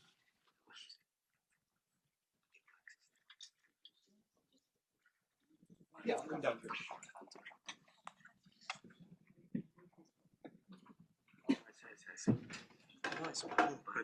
But now he's more. No. All right. Thanks very much for organizing this very interesting conference. We're going to present bilingually. I think the topic we have today is about China, relationship between China and the global South. And we used relationship between China and Zimbabwe in the context of US sanction as a case study. Because the relationship between China and the global South has been constantly a topic for debate and controversy. So I hope that our case study can help people understand the situation, the relationship, and the dynamics in a more concrete way. And in terms of language, I remember when I taught in HKU in around 2006, I was told that I couldn't use Chinese in my classroom. I asked that the head of the department at the time, I said, but I know it's a colonial policy, but now it's post-colonial period. And she said, yeah, but now it's globalization. So today I'm going to Barry will present in English, but we provide a Chinese PPT. And when it's my turn, the PPT will be in English and I'll present in Chinese. So I'm very happy to do that in HKU. And also one last thing, we just want to apologize that because the day after tomorrow, we have a workshop in Beijing that we have to rush back to. So we can only be here for the conference just this afternoon. So tomorrow we're leaving. There are very many interesting papers that we very much want to hear in person, but unfortunately we're going to miss them. I deeply apologize and hope that in the future we can still learn about the fascinating researches of all the researchers here. Okay, now Barry. Thanks very much. I will try to stick very closely to my PowerPoint and go as fast as I can because we want to have a substantial amount of time for questions. Well, international sanctions are a kind of coercive diplomacy designed to induce a target country to change some policy it would not otherwise have. States were threatened or targeted by about 1,400 sanctionings from 1945 to 2020, with the number of sanctions rising very sharply in the last 20 years. The U.S. accounts for almost half of all sanctions against states, and the Western countries, that is the U.S., EU, and Britain, account for 2/3 of all sanctions. Humanitarian exceptions are found with regard to UN sanctions, but not to Western states' unilateral sanctions.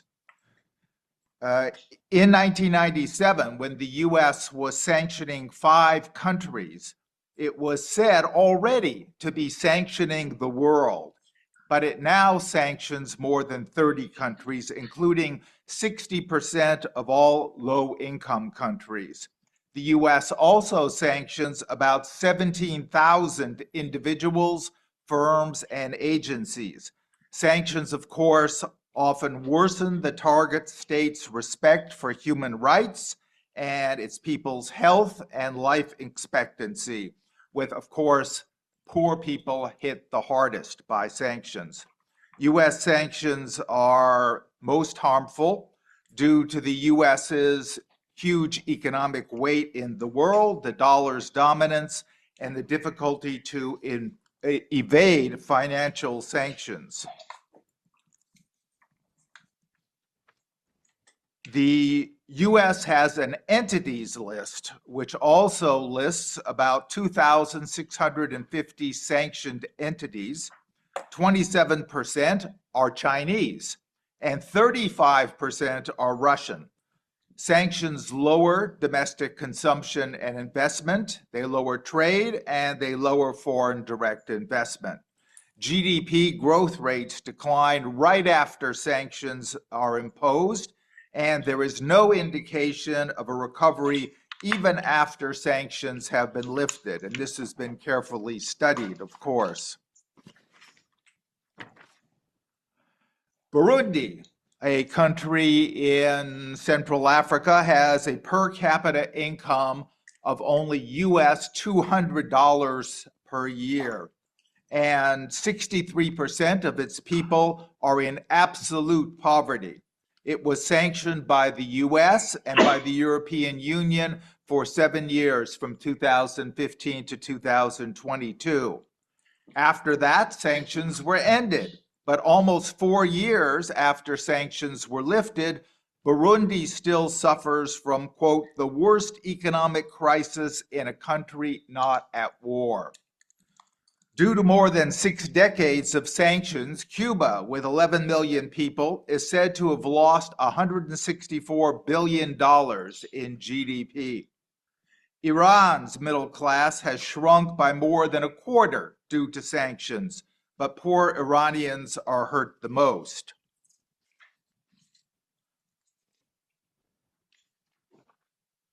Sanctions, of course, have also reduced Venezuela's economy by 70% in the period from 2012 to 2020. 2/3 of Venezuelans are now in absolute poverty. 1/4 of Venezuela's population has emigrated. There is no causal link between the economic costs and the political success of sanctions. More intense sanctions do not mean more political success for the sanctioning country. Most sanctions, in fact, fail, except those sanctions against allies. If you sanction your allies, then probably you'll be successful. Sanctions do, however, raise the level of conflict violence in sanctioned countries. The ensuing instability leads to diminished human rights. The strongest sanctions have been against Russia during the past 4 years, and it's cost the country $450 billion US, but they too have failed. The share of the global economy under sanctions in 2010 was 5%. By 2022, it was 1/4 of the global economy. In 2023, a World Health Organization study found that sanctions always harm low and middle income countries' health and healthcare systems. A study of sanctions involving 152 countries from 1971 to 2021 found that they increased mortality among young children by 8%. Globally, sanctions caused an average of 564,000 excess deaths per year from 2012 to 2021. That's from a now famous study published in The Lancet, the British medical journal. Targeted sanctions, supposedly aimed at individuals and institutions and not at whole societies, are almost as lethal as comprehensive sanctions are. Targeted sanctions harm the general population more than the elites, and they increase political cohesion among ruling elites, which is one reason, of course, why sanctions generally fail.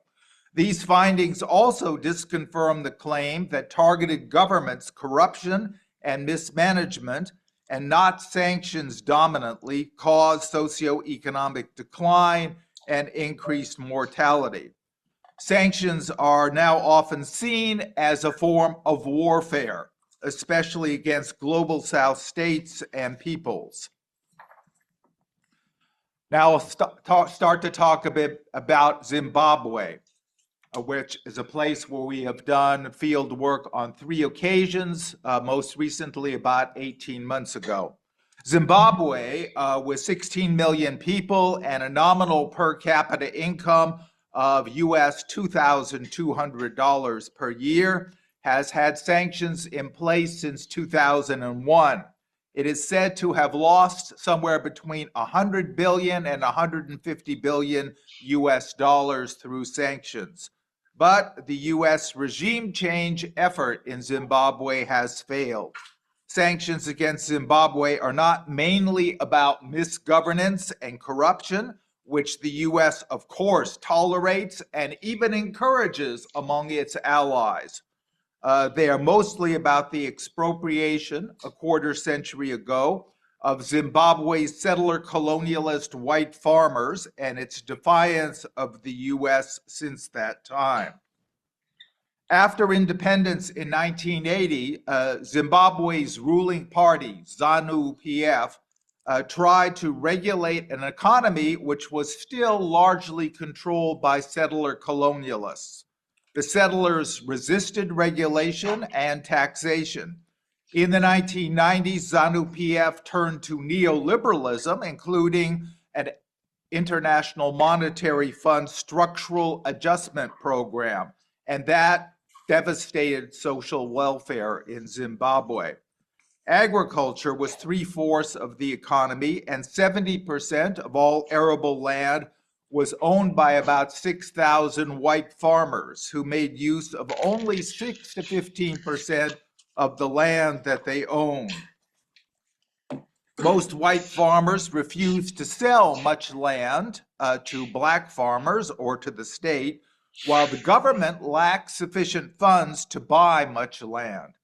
Black Zimbabwean farmers then began to seize land in 1998, and by the year 2000, the government gave up on neoliberalism and started to back the black farmers who were seizing land.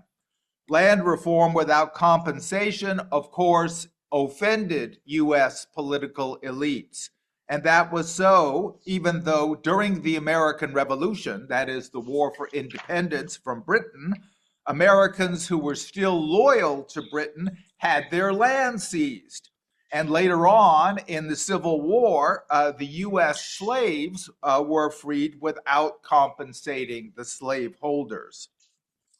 Well, initially, land reform caused great disruption in agricultural production because many new farmers were poor and were inexperienced.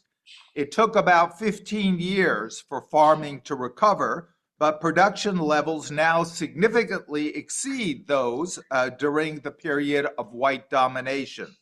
Some seized land went to cronies of the ruling party, ZANU-PF, but they were only about 5% of the new farmers, and they only received about 10% of the distributed land. The land seizures, of course, are still an issue with U.S. politicians. They talk about them frequently, particularly on the floor of the U.S. Congress. Zimbabwe's government has recently begun to compensate some former white owners of land in the country, but only for improvements on the land and not for the land itself. Zimbabwe owes 19% of its external debt to China. The rest is owed to international financial institutions and the developed states who are members of the so-called Paris Club. Zimbabwe uses 20% of its national budget to repay that debt, again, mostly to Western entities, with 13% for interest payments alone. Western creditors insist that help with debt depends on addressing, quote, the lingering question of the expropriated land.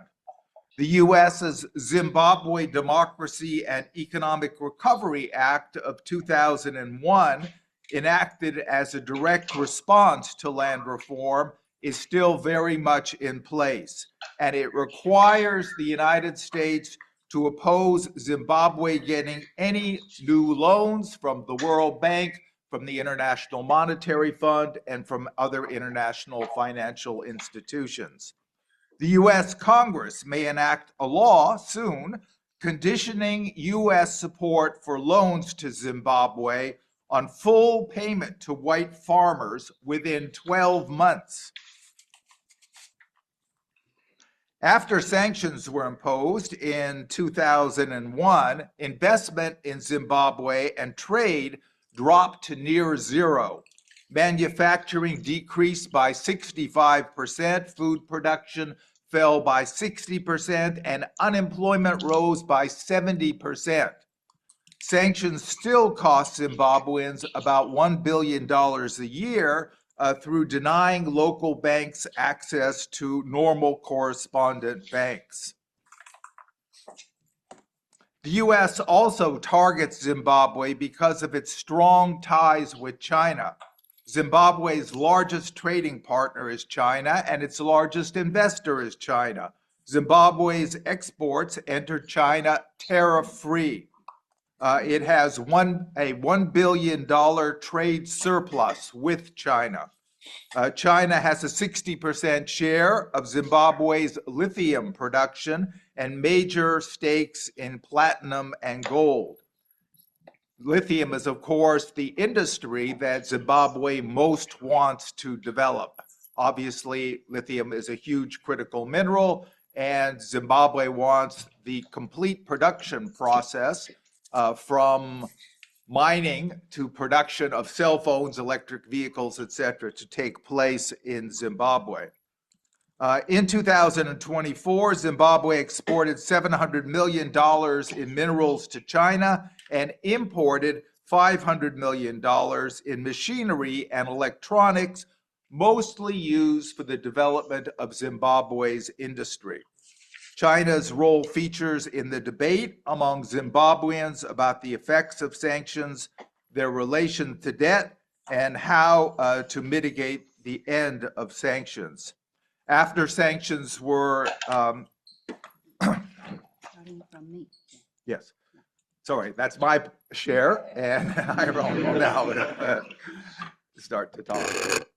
好的，下面我用中文来讲下面的这个部分，提供英文的 PPT，我也是为了时间的关系，我还是会讲得快一点。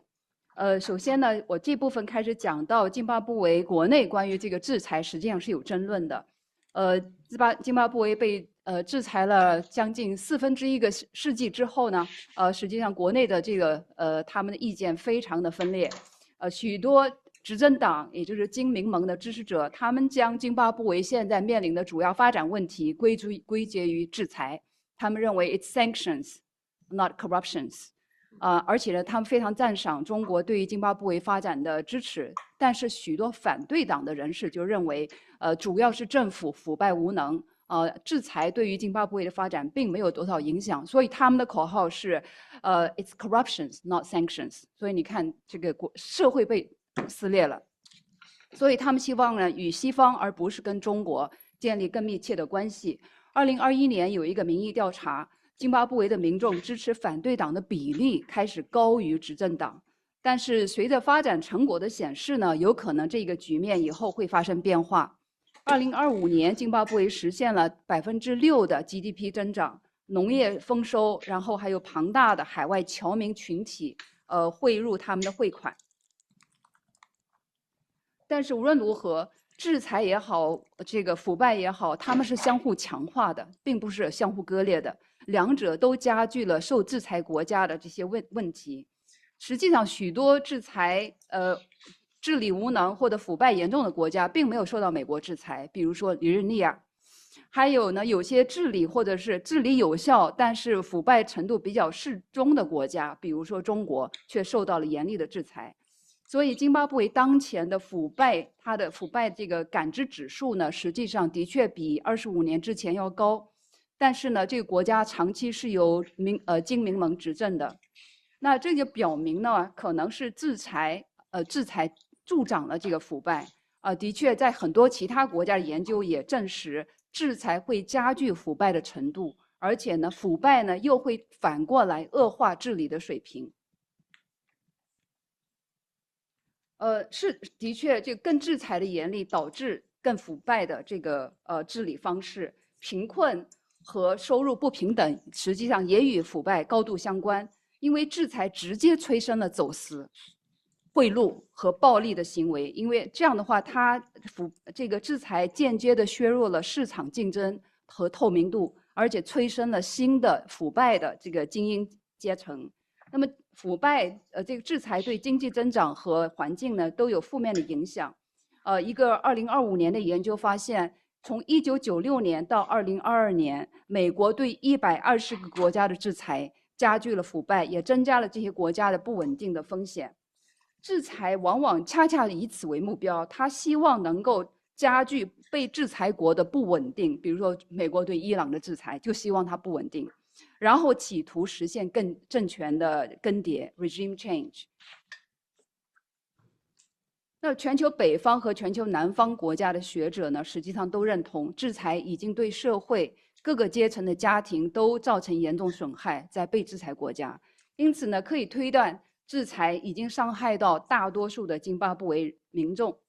中国和津巴布韦的互动关系呢，在一定程度上是有望缓解甚至终结美国的制裁影响。这种局面部分源于中国在津巴布韦的贸易和投资打破了西方在这个国家关键领域的垄断地位。那么中国的进入也是津巴布韦政府首先去邀请才进入的。所以呢，美国分析人士曾经认为中国政府呢，无能且腐败。如今呢，他们又认为中国非常精明，并认为中国的腐败问题虽然很严重，但是可能在消退。尽管如此呢，美国仍然对中国的个人、企业和政府部门、研究机构等等实行实体性的制裁，意图呢是切断中国获取美国所谓商品、技术和融资的渠道。当前美国制裁的核心目标在于遏制中国的发展，所以津巴布韦和中国都是美国制裁对象。美国制裁还旨在削弱中国和第三方国家的互动，尤其是发展中国家。但是中国的企业大多数并没有受到阻挠。据称呢，就是大概有100万津巴布韦人的生计和活动，间接和直接的和中方的活动相关。2022年到2025年之间，有1400家的中国企业在当地注册经营，其中1/3从事制造业，预计投资额达到100亿美元。非洲领导人非常渴望实现工业化，而中国拥有工业化的策略，减轻了美国制裁的影响。在这方面，中国的确还算经验丰富。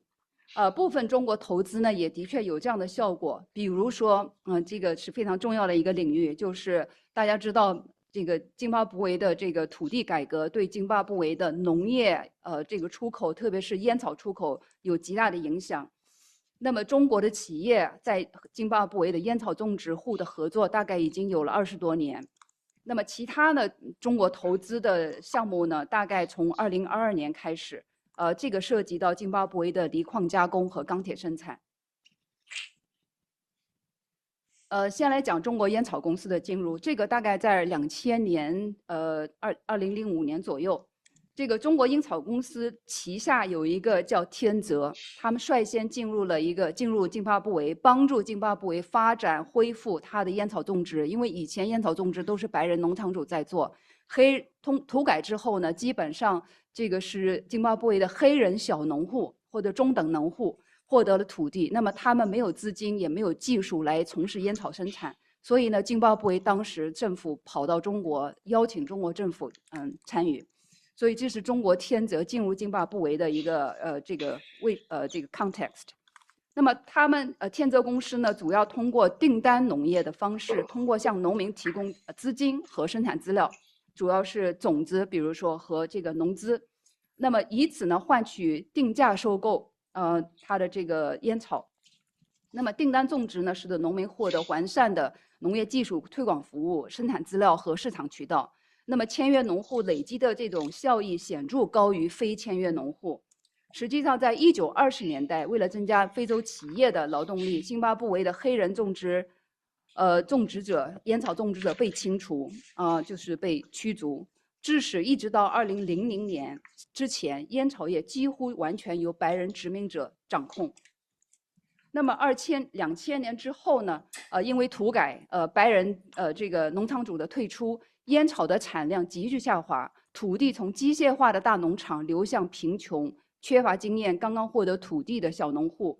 那么制裁呢，也终止了捐助方的农业资助、融资和关键投入品的这个供应渠道。那么天泽呢，开始在2004年就开始通过这个订单种植的方式，这个方式呢，逐步取代了白人主导的拍卖行的销售方式，传统方式。当黑人津巴布韦开始种植烟草的时候，掌控市场的10余家跨国烟草商企业拒绝与他们交易。那么天泽为农民呢提供了这个免费的免息贷款，当时该国的银行贷款利率达到18%到21%。那么2014年在拍卖会上，天泽通过收购价平均高出全国55%的收购价，我提供这个收购。那么这样的话呢，就是实际上打破了拍卖行的垄断。2015年签约的农户因为受益于天泽提供的农资和高价收购，平均的产量达到非签约农户的3倍。天泽还承诺从2019年开始起向津巴布韦转移中国重型的设备和农业机械。那么随着众多的企业纷纷推出订单农业的种植计划，那么到2024年和2025年期间，天泽的签约农户大约它的这个占地是12800公顷。这样的话是它使得天泽在津巴布韦仅仅是列为第6大订单企业。那么给大家看一下，因为天泽在这个津巴布韦的作用，所以呢，这个天泽刚开始受到了很多西方垄断性企业的这个敌意，所以他们外出的时候，他们的车轮胎会被爆，或者各种各样的威胁都会接受到。所以呢，他们在他内部，我们在他企业内部参访的时候，就发现他们有很多一些为了给自己打气，用的这个毛时代的很多的广告和招贴画。问他们为什么有这个，他说就是给自己有个精神上的鼓励。然后他们当然还有很多农业种植方面的这个照片。烟草行业的大部分利润呢，实际上并非流向种植者，而是归于主要是非中资的承包和采购企业。津巴布韦大约有10%的烟草在当地进行半加工，成为这种切丝烟叶。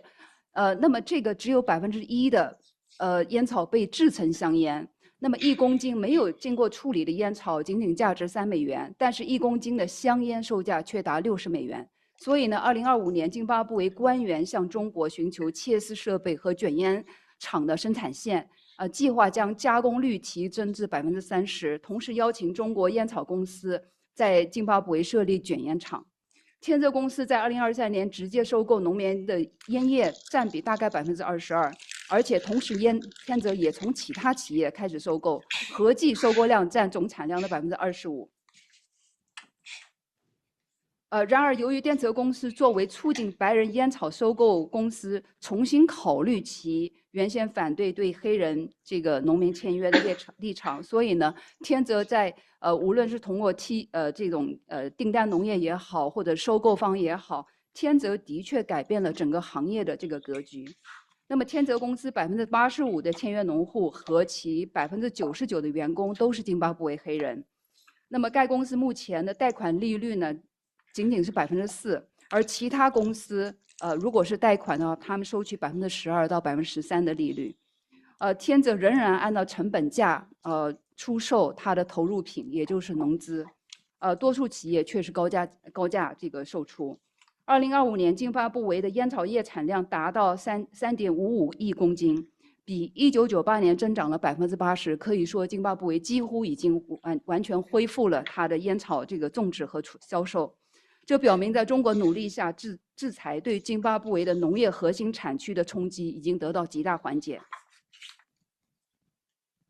那么，近期才在津巴布韦启动的另一项受制裁影响的中国活动呢，是锂矿加工项目。津巴布韦拥有全球第6大、非洲最大的锂矿储藏量。中国投资建设的这个选矿场呢，主要用于提取锂矿石。这个是符合津巴布韦2025年颁布的禁止出口原矿的这个政策。对金矿进行选矿加工的投资，可以推动津巴布韦出口锂硫酸的计划。那么这个呢，主要是用电动汽车或者电子产品。2021年到25年期间，中国在津巴布韦锂产业的投资大概在30亿美元。锂加工的投资几乎由中国企业在承担，其他企业因为长期缺乏电力供应，或者水资源的匮乏，或者是基础设施薄弱，技术人工短缺等等，他们对于这个建设加工厂呢是望而却步的。但是中国企业呢，承受重大风险的能力远远高于其他企业。津巴布韦政府正联合2家中国公司，建设一个占地大概5000公顷的一个能源产业区，它的核心项目就是锂矿的选矿工程。另外2家中国企业呢，正在依据和津巴布韦国企公司签订一个 BOT 协议，就是建设、运营、移交。这个是为当地工厂提供这个融资，并且呢实施建设。那么这些中国企业呢，不会拥有大型的这些工厂的股权，但是将会通过 BOT 的这种方式呢，运营工厂，然后收回成本，运营期大概是5年。那么完成人员培训之后呢，工厂会交给津巴布韦的国有公司。这种既不持股也不私有化的模式，与其他外国的这个矿企在津巴布韦的做法形成一个鲜明的对比。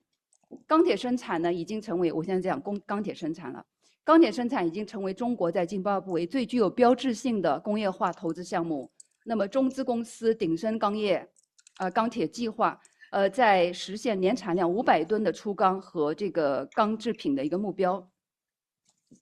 新钢联控股集团的这个中铝合能源项目呢，计划投资36亿美元，最终在其经济特区实现年产量100万吨的不锈钢的这个目标。那么这些企业呢，将使津巴布韦从钢铁进口国变成非洲最大的钢铁生产国。中国建造的发电站、公路、铁路等等基础设施也会为津巴布韦的发展提供便利。正如中国的情况，制裁由此产生了意外的后果，那就是推动津巴布韦的工业化进程。我们到结论部分。那么美国制裁呢，使得目标国通常是这样的：目标国平均 GDP 增速下降0.75%到1%，如果持续7年的话，会导致累计下降13.4%。那么许多西方政客可能深知制裁会损害多数民众的福祉，但是他们仍然积极推行制裁。那么为什么这么做呢？主要是他们出于他们国内的政治考量，他们希望向国内民众展示他们对不受欢迎的国家采取了行动。而美国非政府的人权组织也是他们以美国的制裁产业为中心，同样受到类似的这种驱动，支持制裁。那么这个产业拥有认证制裁的专家协会、美国政府官僚机构、咨询公司等等等等，仅在美国每年就从制裁的合规工作当中赚取300亿美元。那么制裁平均导致矿产贸易跌落90%，其影响随着时间扩大持续扩大。那么依赖矿产的津巴布韦是仅次于俄罗斯的第2大受制裁国。津巴布韦需要彻底的终结制裁，并且克服制裁导致的持久影响。这些影响破坏稳定，加剧不平等。如果没有众多的受制裁国家采取集体行动，这个目标是很难实现的。中国是受制裁的关键国家，这里到了我们的呼吁的地方。其承受制裁，他也试图通过改善中美关系缓解制裁，但是呢，实际上制裁反而不断加剧。所以受制裁国家可以采取团结的行动，包括协同分析，就是对制裁的影响进行一个联合分析，而且对抗这种单边制裁。研究机构呢，实际上在全球南方是寥寥无几的。现有的研究机构马上结束，主要分布于华盛顿、伦敦和布鲁塞尔。这些机构主要为美国、英国、欧盟服务，为他们提供建议，指导他们北方国家如何更好的在这个发展中国家制裁，施压发展中国家。目前还没有全球南方的国家从全球南方的视角来研究制裁的影响。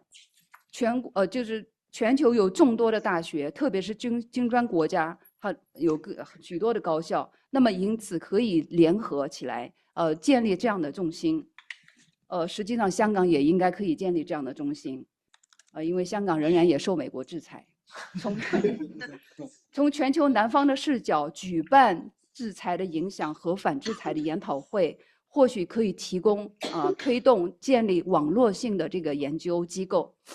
中国还可以在联合国、在金砖国家和上海合作组织等等这些国际组织中，加强一种联合组织的作用，推动形成更具有一致性的集体行动，以及如何来更好的应对这种单边的制裁。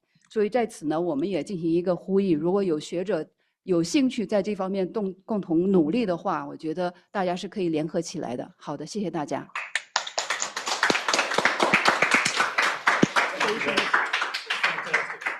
Shall we stay here, or shall we move to our seat? You can stay here, I think, maybe, because we'll have a little panel afterwards. But Okay. we'll have one more. Oh yes, talk. yeah. Let's maybe move. I'll move first and then come Yeah. back. Yeah, that's fine. Yeah, please.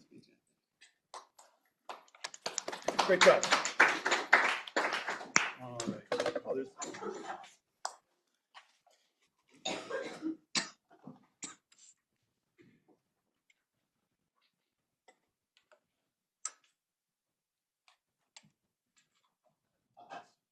Do you know her as well? She got it.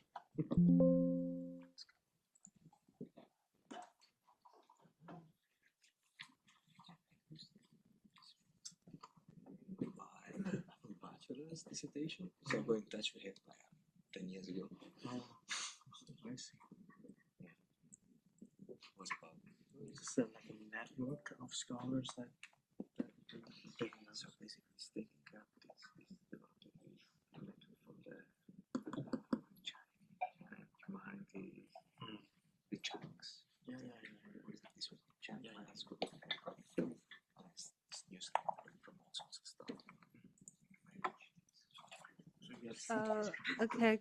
Good afternoon, everyone. I'm Meijian, a PhD candidate from Fudan University under the supervision of Professor Yin. Today, I am very happy to share my research between abundance and scarcity, the political economy of food security in the global south. And my research examines Rwand's agricultural development since 1994 as a case. And I would like to begin my presentation with a simple but troubling fact. Over the past few decades, the world has produced more food and used better farming technology, but hunger is still widespread. In 2024, about 650 million people faced hunger. Most of them lived in Asia and Africa. In Africa alone, about 300 million people did not have enough food, and the rate of hunger was about 20%. Some projects increased the output of certain crops, but rural life did not improve at the same pace. In the 13 African countries supported most strongly by the Alliance for a Great Revolution in Africa, major crop output rose by only about 18%, while the number of hungry people rose by about 30%. These figures raise a basic question. Why does more food not always mean less hunger? For decades, the dominant answer to hunger was to feed the world through improved seeds, fertilizers, irrigation, machinery, credit, and market incentives. This approach raised output in many places, but also treated hunger mainly as a technical problem and paid less attention to unequal relations behind land, labor, markets, and agricultural income. So the key question is not only how much food is produced, we must also who controls production, who receives the benefits, and whether farm income returns to the society that created it. Existing studies offer three main explanations for the weak results of agricultural development and aid in the global south. The first stresses weak governance in recipient countries. Unstable policy, low public spending, weak services, corruption, and limited state capacity. It correctly shows that aid and technology don't create development by themselves, but its solution often remains further market reform and a smaller state role. It asks the state to reduce its role in food purchasing, price support, farm credit, and import supply. The second places agriculture aid within the capitalist world food system. It shows how colonial production, unequal trade, transnational firms, and control over processing, transport, and finance weaken thousand farmers and transfer agricultural value abroad. This view helps explain why farm output may rise when food independence falls and farm income flows abroad. But if we focus only on the outside control, we may present thousand states and societies as passive victims. The third approach criticizes the way development problems are defined. It draws on the idea of the anti-politics machine. Development agencies often turn long history of land, class, and power into technical problems. They offer projects, targets, and expert advice as a solution. This work shows how the Green Revolution made output the main measure of success and pushed local knowledge and farmers' voice to the side. But it says less about how a different food security system can actually be built. Overall, these studies show that food insecurity is not simply a lack of technology, but one question remains, what political and organizational mechanisms can turn limited resources, external existence, and higher output into a lasting agricultural system? So my key question is how a resource-poor country in the Global South can build a stable and relatively autonomous food system. I use two concepts. You can see this in this picture: food production capacity and agriculture organizational capacity. Production capacity provides the material base for a stable supply. Organizational capacity determines whether land, labor, technology, finance, and public resources can be coordinated and whether agriculture gains supports the next round of production. This approach differs both from technological determinism and from analysis focused only on external domination. It connects international pressure with domestic transformation and asks how southern states can change their position within the global food system. The framework begins with two constraints. As Yat-sen showed, people may go hungry because social groups have unequal access to food. Inside the country, unequal access to land, credit, public services, and market means that output can rise while rural hunger continues. Food security is therefore shaped by a distribution of productive resources and political power. At the international level, colonial production parties, market liberalizations, and transnational control over imports, trade, processing, and finance can draw agricultural surplus away from domestic reproduction. A country may produce more while failing to build the investment and rural income needed for future production. These two constraints often reinforce each other. Domestic elites may work with foreign capital and gain privileged access to land, subsidies, and contracts. Agricultural income then leaves rural society through unequal trade, profit transfers, offshore finance, or elite consumption. Food security is also a question of political power and the flow of money. Can the state stop too much farm income from leaving? Can it direct more of that income back into farming and rural life? It's an important question.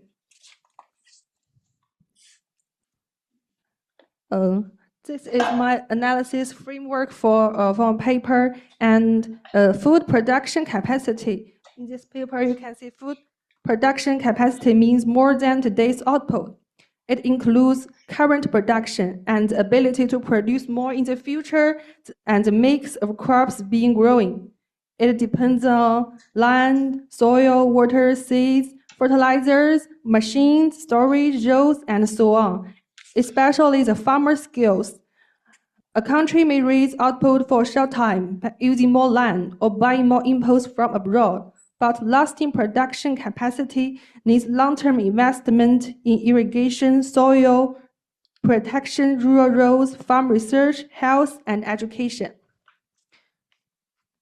And the agricultural organizational capacity is not only administrative capacity.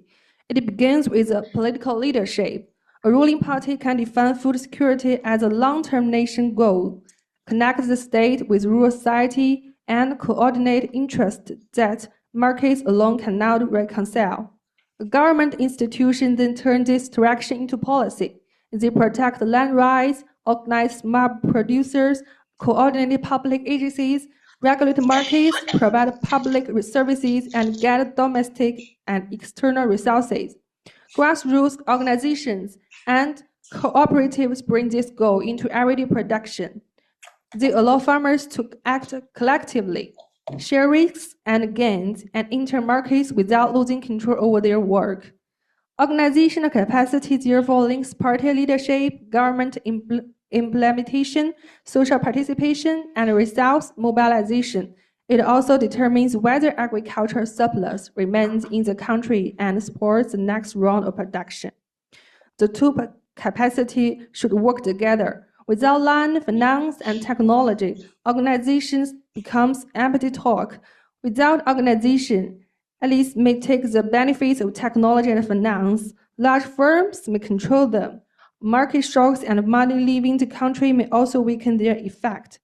Food security becomes lasting only when higher output supports new investment, farm income, and human development.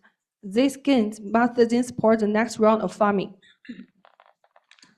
Okay, let's look at Rwanda. I want to explain why I chose Rwanda for my research, because it has a very limited natural resources, but its food security improved greatly after 1994. It is a crowded, landlocked country with very little and many small divided farms.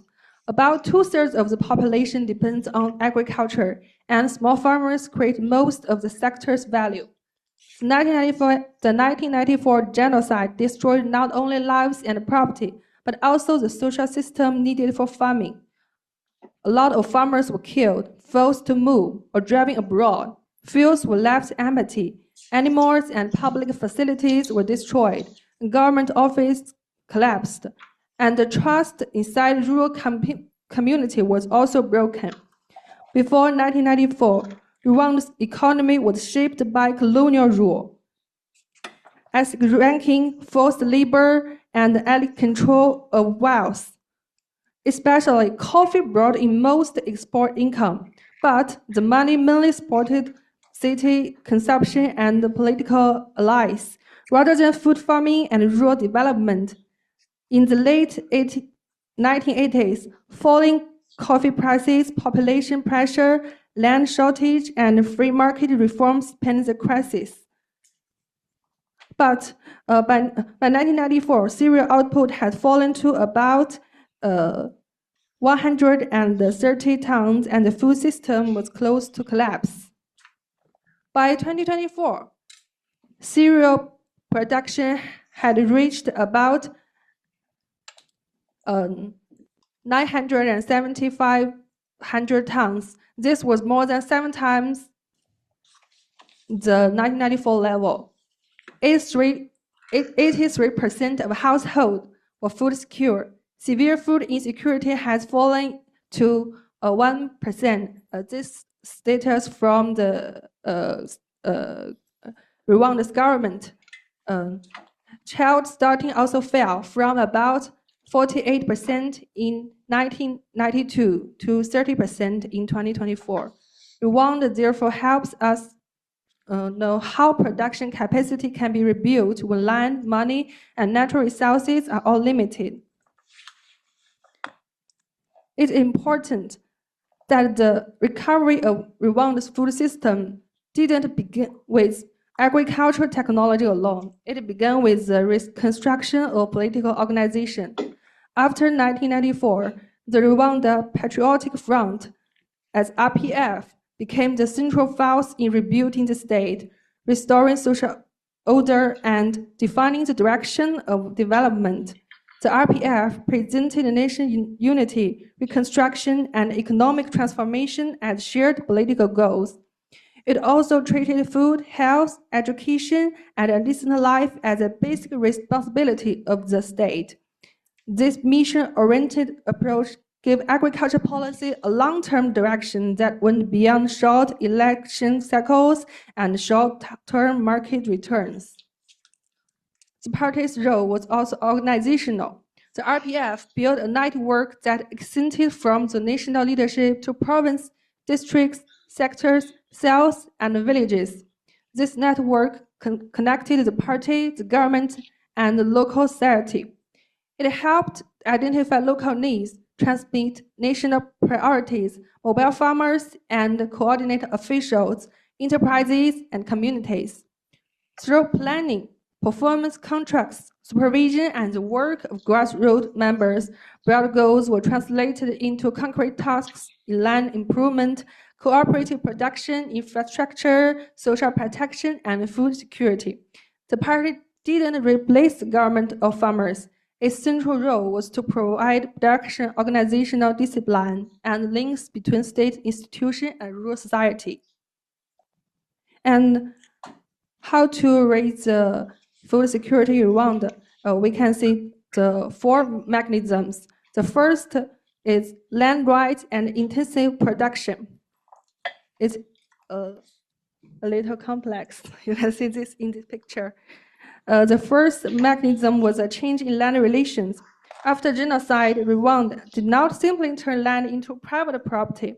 It also didn't allow land to be freely gathered into a few hands. Instead, the state created one national legal system. Land was treated as a public resource. Individuals and families received the legal rights to hold, use, inherit, transfer, and mortgage it. The country registered more than 10 million plots and issued about 8.88 million land titles. This made access to land less dependent on ethnic identity, local custom, or political favor. It also strengthened the rights of women and returned refugees. Secure land rights was combined with rule against breaking farm into plots that were too small and against forced land sales. The government began the crop intensification program in 2008. Neighboring farmers kept their own land rights but grew priority crops in a coordinated way. These crops included maize, rice, wheat, potatoes, beans, and cassava. The government linked this land plan with better seeds, fertilizers, farm advice, and machine services. The aim was not to remove small farmers. It was to help them gain enough skill to use modern inputs and public services. In 2024, Rwanda's fifth strategic plan for agricultural transformation proposed two types of production zones. Large production centers, generally covering at least 500 hectares, are equipped with irrigation, machinery, and post-harvest facilities, and operated by large farmers or agricultural investors for domestic and export markets. Food basket zones, by contrast, organize smallholders or cooperatives on areas of at least 5 hectares, with temporary government support for infrastructure, imposed irrigation, technical services, before a gradual transition to independent operation. The second mechanism is cooperatives and market coordination. Rwanda built several levels of farmer organizations. Farm cooperatives by inputs together, offer training, set common production rules, and collect, process, and sell farm goods. Water user groups maintain irrigation system. Saving and credit cooperatives collect local savings and provide loans for production. Today, Rwanda has thousands of registered cooperatives. They include local cooperatives, unions, larger associations, and saving and credit groups. For example, the SCCOS operated in every administrative sector and connect rural families to finance. This matters because finance is no longer only a doubt owed by farmers to outside banks. Local savings are collected and used to buy seeds, fertilizers, tools, and small processing equipment. When loans are repaid, the money can support another round of local production. And in this way, money is partly kept within rural production and mutual support. The state also reduced uncertainty in the market. Import subsidies lowered the cost of fertilizers and better seeds. A national information system publishes farm prices across the country. Selling through cooperatives gives farmers more bargaining power. Grain reserves provide support during drought, outside shocks, and price rises. The third mechanism is social reproduction and ingenious organization. The third mechanism was to connect farming with people's daily security. Rwanda linked food security with health insurance, public jobs, direct support, nutrition programs, education, and help with livelihoods. Community health insurance now covers most of the population. The Vision 2020 program combines public work, cash support, financial services, and help during crises. The One Call per Family program gives calls to poor families. The call provide milk, income, and manure. Families also pass a calf to another household, creating a continued chain of support. Under RPF leadership, Rwanda also rebuilt collective action through local tradition. The party and government used Umuganda community work to bring residents together to build roads, maintain terraces, protect soil and water, and repair public facilities. Imihego, which is a performance contract, turned nation plans into yearly commitments for each level of government. Local officials and party members helped mobilize communities around these commitments, where results were made public, assessed, and linked to responsibility. This arrangement connected the RPF's nation development goals with public administration and daily participation. The fourth mechanism is governing external resources and agricultural surplus. The RPF did not reject aid, foreign investment, or trade. It sought to place them under national plans and long-term development goals. Foreign resources were coordinated through sector plans, annual budgets, and performance reviews, rather than treated as a separate donor projects.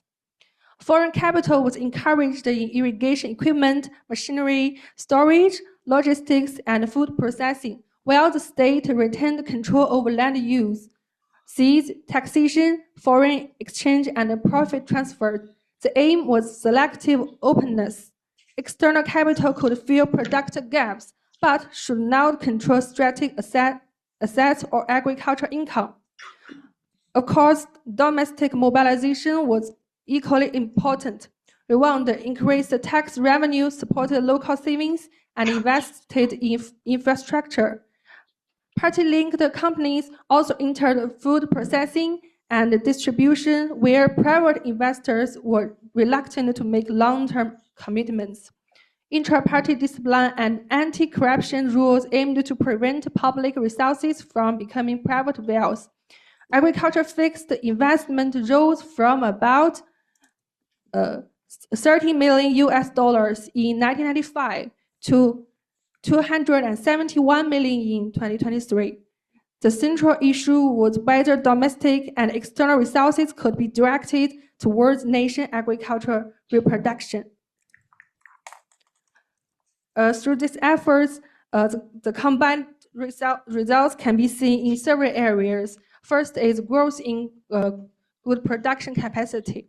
Cereal production rose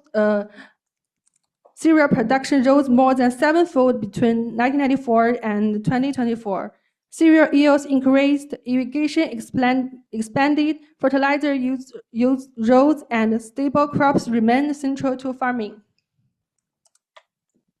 Rwanda now produces more of its roots, tubers, and pulses, and a larger share of its cereals. The burden of food imports has also fallen. Rural poverty dropped from 62.5% in 2006 and to 31.6% in 2024. Health insurance, education, electricity, safe water, and sanitation also expanded. The data is in the PowerPoint. These social gains are not side effects. They protect the workers, skills, and basic living conditions that farming needs. At the same time, we should not present Rwanda as a perfect success. We have to acknowledge that its farming still faces land shortage, climate risks, unequal nutrition, dependence on imported inputs, and limited public money. State-led land planning has sometimes reduced farmers' freedom to choose crops. Joining cooperatives may also involve pressure from local officials. Rwanda's political system is highly centralized. The same strong organization that helps policy move quickly may also limit open debate and competition. The case therefore shows a set of working mechanisms, not a model that every country should copy. Let me conclude with 3 points. First, food security is not the same as food output. Production may rise while hunger, dependence, and unequal access continue. Second, production capacity and organizational capacity must be studied together. The first provides the material base. The second determines who sets the direction, how resources are coordinated, and whether agriculture can support future production. Political parties matter because they can turn food security into a nation goal and carry it through government institutions and grassroots organizations. Third, we want to show that political organization can help a resource-poor country rebuild food security. But strong organization should be valued only when it protects smallholders, improves livelihoods, and strengthens long-term reproductive capacity. The deeper question is therefore not simply how much food is produced. It is development for whom, organized by whom, and sustained by whose labor and resources. Thank you very much. That's all. Looking forward to your questions. That's great. Thank you very much. That's an excellent panel. Maybe have the panelists come to the front. Meijian, maybe come in. Maybe I'll take the pole position. In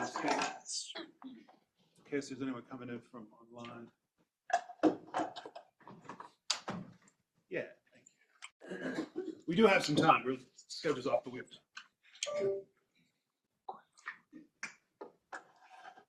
Okay. And just a friendly reminder, use the mic and hit the blue light so we can all hear. Any questions or comments?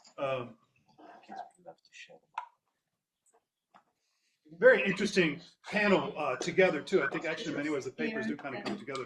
So if we think about the conjuncture, one question is imperialism or not, and we've had several papers engage that, and also our last paper, Meijian, looking at the role of the state and how. Oh, Meijian, do you want to come down and join? Okay, that's fine too. We're free subjects here. We have autonomy to do whatever we like. So, yeah, that question, maybe I'll ask that to the panel in general at some point, but just as an observation for now, comment, like calling into question the notion of imperialism in some ways, right? Like meaning Chinese imperialism and what it's actually doing. And so how we, it's very predictable, but one way the world has always tried to understand this notion of conjuncture and global order is through this question of imperialism, right? Going back to, of course, even Lenin and Hilferding and such, if that's the right person, Rubin, yeah, early 20th century, right? And how this departs from it now, and the question of where China is between this. I mean, it's often set up as this like inter-imperialist rivalry, right? Or it's a sub-imperial power, and that's. You know, we can all kind of understand that as a kind of catechism or a statement that comes out of a certain discourse, but its relation to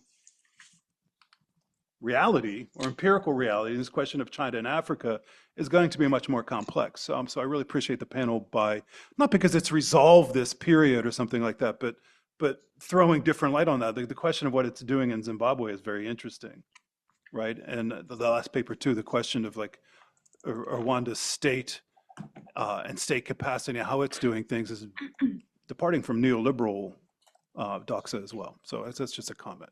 Anyway, I shall moderate. Can we have questions, comments from anybody? Yes, Tim first. Thanks. Yeah.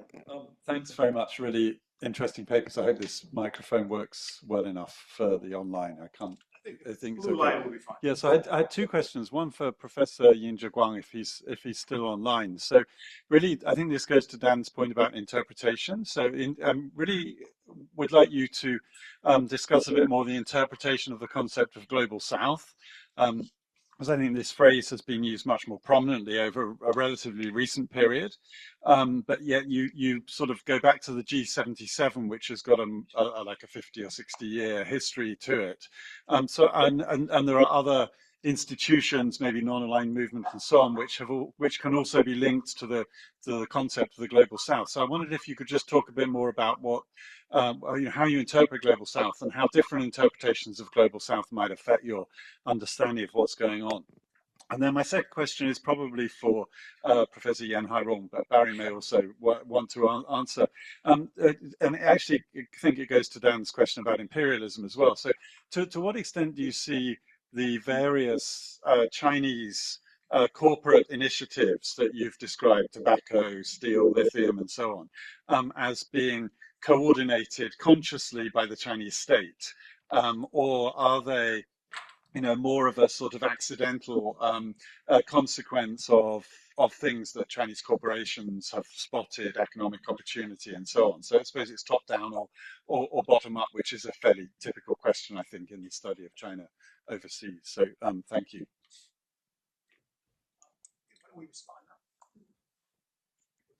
And then, Zhiguang, do you want to go first? We can't hear you, I don't think.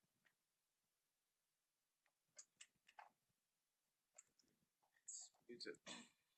Oh, he's muted. Yeah. I think he is muted. Yeah, he's muted. Unmute? Yeah, he has to do it himself. Oh, he has to do it himself, right? Yeah.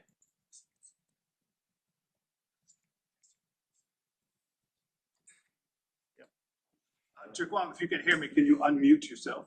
Oh, sorry. Yeah, there we go. Sure. Thanks very much for the question. With regarding the definition of Global South, sorry I haven't had the opportunity to sort of elaborate a bit more in the presentation. But basically, what I want to argue is first, Global South in the previous studies coming from the Marxist side is considered as a sort of the result of a uneven development of the world. So it's not a set category of nations, nor is a form of alliance. It's a depiction of the capitalist world market with its centuries of globalization and development. It creates only inequality. The inequality in the sense that some parts of the world has already industrialized and some parts of the other world has still been in agrarian, for example, type of means of production. So henceforth, the Global South discussion here is merely a denomination of such an inequality. But that's the first step. The second step in the paper was trying to argue that because the existence of such an inequality, uneven condition, the world, the different actors across the world had react towards such an inequality and striving for the equal treatment and the equal position in the making of the global order. And that a reaction towards an inequality and action towards sort of a striving for de facto equality has formed historical momentum that manifested in different format of movements.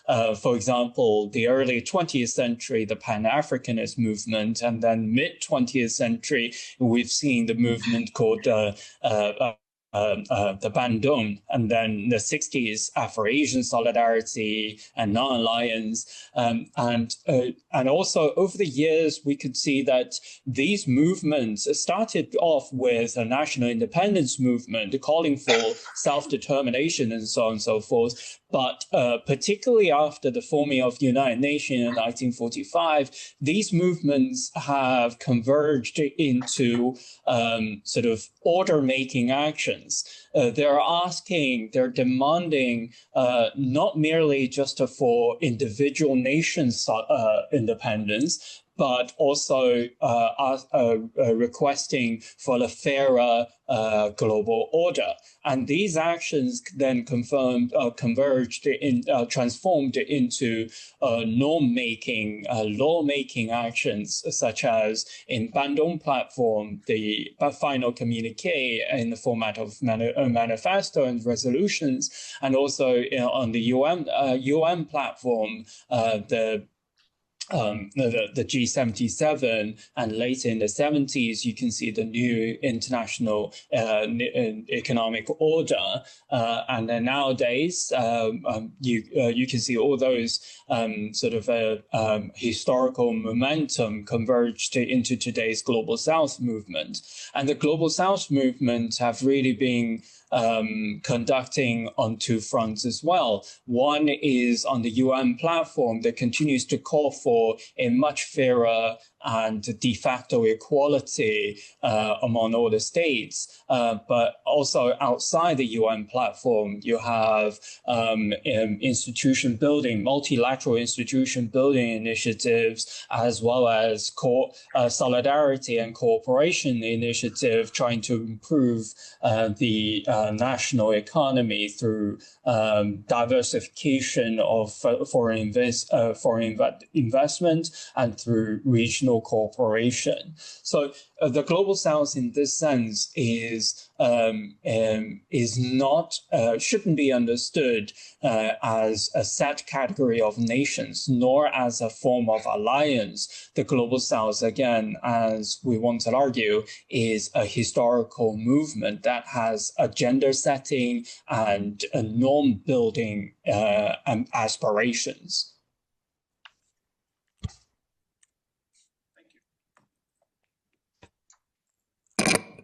Okay, I respond to the question about whether Chinese enterprises in the Global South in African countries are coordinated by Chinese state. In our study of Zimbabwe, in one case, Tianze's presence was specifically invited. But in our experience of studying Chinese enterprise presence in Africa, a lot of enterprises are there because for their own initiatives. Whether they are state-owned enterprises or not. For example, in Zambia, where we've done a lot of more field work, actually. The state-owned agricultural enterprises, they were there in 1990s completely on their own initiative. And also their provincial state enterprises, state farms, provincial state farms. They also have experimental farms also on their own initiative. Now, once they're in the place, they might require certain state coordination of Chinese government. But it's not because, in most of the cases, it's not because the coordination that they were there. So that's sort of the case. Yeah. Well, I'd just like to add that with respect to Zimbabwe, we spoke about 3 different areas of endeavor on the part of Chinese companies. One was in tobacco. With tobacco, as Hairong mentioned, this was requested by the Zimbabwean government, that is a Chinese state-owned enterprise, come and help to develop the tobacco industry. But tobacco produced in Zimbabwe overwhelmingly goes to China, because China is unfortunately the biggest market for cigarettes in the world. 39% of all smokers in the world are in China. But fortunately, the proportion of smokers among young people in China is falling very dramatically, which means that the market for Zimbabwean tobacco in China will certainly decline. And the Chinese government, I think, understands that Zimbabwe can only go so far based upon the tobacco industry. So therefore, China has actively encouraged companies to be involved in these 2 other areas that we spoke about. One has to do not so much with lithium extraction now, but lithium processing. Of course, Chinese companies are involved to some extent in extraction as well, but they have been the leading force in terms of developing the processing of lithium, which of course is the product of the future, whereas tobacco is the product of the past, in effect.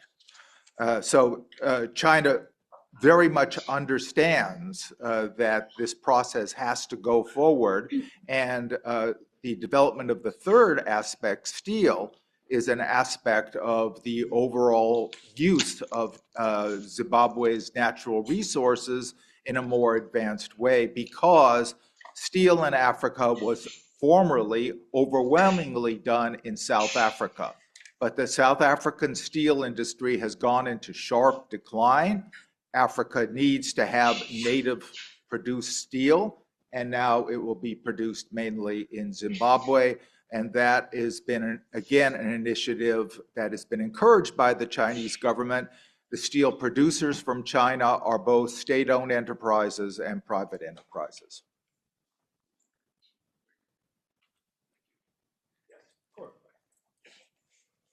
Doing the right thing.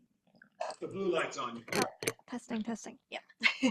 So I have a question for Professor Yan and Professor Sautman about I'm curious, like, how much does this kind of Chinese corporate efforts in Zimbabwe really translate to, say, class equality and racial equality? I'm asking because the presentation, in my opinion, very convincingly show that why we should sanction sanctions, and exactly because they don't really help these black farmers. They don't lift black farmers from poverty, and also they intensify racial inequality. And I'm curious then, like, how does these like Chinese intervention in these sanctions really help toward that goal? Thank you. Well, I think in the first place, China's intervention in a country like Zimbabwe or in many other countries in the world is not socialist revolution. So that I would also say is unfortunate. But the fact is that it does help to create a larger industrial working class. And that industrial working classes in the African setting have often been quite militant forces. So if you want to achieve a more equal society, apart from having a revolution, which is the optimal thing to do, the second best thing to do is to have real struggle on the part of organized groups of workers. Also, of course, the formation of agricultural cooperatives and the action on the part of agricultural workers as well. So these two things, I think, have been advanced to some extent, maybe as an indirect benefit from China's participation in the development of the Zimbabwean economy. So whilst I don't think that any Chinese company or even the Chinese government had as their aim to bring about a more equal society in Zimbabwe or other countries, nevertheless, it is a perhaps unintended benefit of that kind of investment.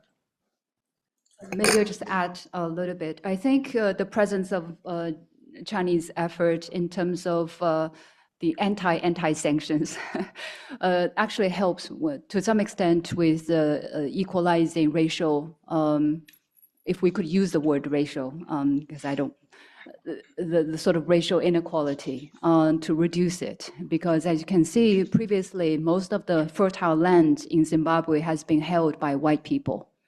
And the land reform itself led to US sanctions, Western sanctions.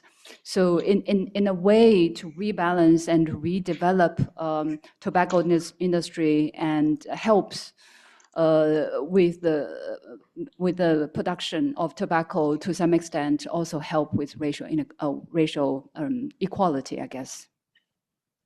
And I think that success of Zimbabwe could also have regional impact as well, because South Africa is also facing very similar problems of, the need for furthering land reform, and other African countries too. So I think that has a big impact. But I think I agree that by and large, most enterprises from China, when they enter African countries, they don't have the aim of raising class equality or racial equality. That's not their objective. But as Barry had mentioned, they might have unintended consequences, because sanctions usually tightens the space for governance, which means that sanctions pressured by, with the US pressure, it creates more, of course, more corrupt government, but also much more tightened domestic space for activism. So I think the lessening of the effect of sanctions and the creating more of a space for development would allow perhaps the more activism to flourish. So in that regard, that's the unintended consequences, which may be positive.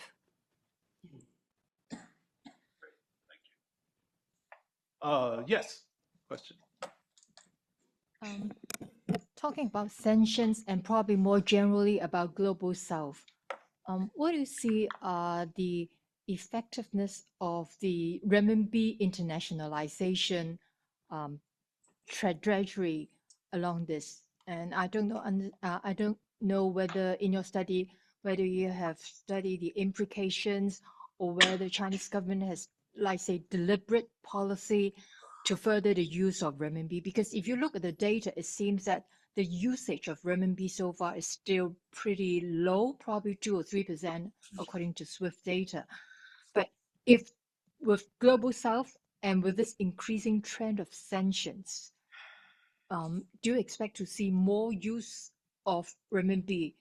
And with that, will people be, or some quarters be saying that, isn't that a form of imperialism or capitalism, because they are trying to unsettle the US dollar hegemony and then try to replace it, or at least take a bigger role for renminbi in the international scene? Well, certainly it is the case that there is a huge debate going on about the degree to which the renminbi has been internationalized and can be internationalized in coming years. So I think the debate is so unsettled at this point that we can't really say something firmly about whether there will be a huge turnover in terms of use of the renminbi compared to what it's been recently. But nevertheless, at least at the margins, there certainly is an increase in use of renminbi, particularly by sanctioned countries. That is, all kinds of deals that are being made between sanctioned countries and non-sanctioned countries, or between one sanctioned country and another sanctioned country, is now being made through the intermediation of the renminbi. So the increase in sanctions has necessarily caused people to think about how they can get around the trap that has been created by the attempt to isolate them from the dollar-dominated system of the world economy.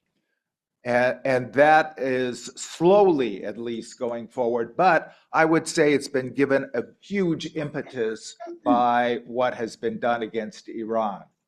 That is, Iran itself has taken the lead in terms of bringing about more transactions in the world using renminbi. For example, I guess you all heard that in terms of not the tolls, but the fees that will be charged for ships passing through the Strait of Hormuz, the Iranian government wanted those to be paid, or wants them to be paid in renminbi. So I think there's no doubt that sanctions are a considerable impetus in this regard. I think China, Russia, China, Saudi Arabia now also have agreements to use the currencies bypassing the US dollars. But in the case of Zimbabwe, though, it may be difficult because the sanctions have really crushed Zimbabwe economy. So local currency, the national currency of Zimbabwe collapsed. It's collapsed in such a way that local people have switched to use rand, which is South African. They also use US dollars in the black market, which means that the Zimbabwe government, it's very difficult for them to even tax their people, tax the enterprises, because they have no idea the size of the GDP even. So it collapsed the economy in such a way that it's difficult for the government to manage their revenue. So because of the collapse of local currency, for the time being, it's still not possible for Chinese government to have any currency exchange with Zimbabwe. That's not on the agenda for the time being. But the Zimbabwe government, in order to show up the authority of its currency, requires all foreign enterprises to in terms of international trade, at least 10 to 15% has to be traded in local currency. That is, they have to exchange that into local currency. It's enforcement. Of course, a lot of enterprises don't want to do it because the currency's credibility is not established yet, but that's the national policy for the time being.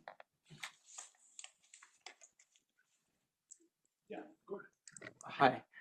You mentioned that there are some positive stories about Zimbabwe's and the government's approach to redesign the contract so that they can re-own the business after several years. Who came up with those ideas? Was that the government official? That's number one. And two, you said that many private enterprises did those initiatives on their own to seek for profit. Is not the socialist language, but the outcome may be toward development. I'm wondering if they go out of hand, let's say if they become as exploitative as, or they do something that is morally questionable, like many capitalist institutions do. Have there been examples of Chinese government stepping in to try to, mitigate? These are my questions. I go first. Go ahead. Yeah, about BOT, it's a mode that not just specifically for Zimbabwe. In fact, for other countries, we've done research in Sudan, and there's some projects that's what they build as BOT as well. It's also called turnkey kind of project. So it's not. Sometimes with aid, sometimes with no aid. In this case, I think it's because the BOT is for the Zimbabwe, eventually it will be turned over to Zimbabwe state-owned enterprise. And usually it's requested by local governments. So that's to answer that question. As to private enterprises, if they should they be exploitative? Well, a lot of enterprises are exploitative. We argue that Chinese enterprises or China's presence in Africa is not imperialist, does not mean they're not capitalist.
Chinese, we have to do this.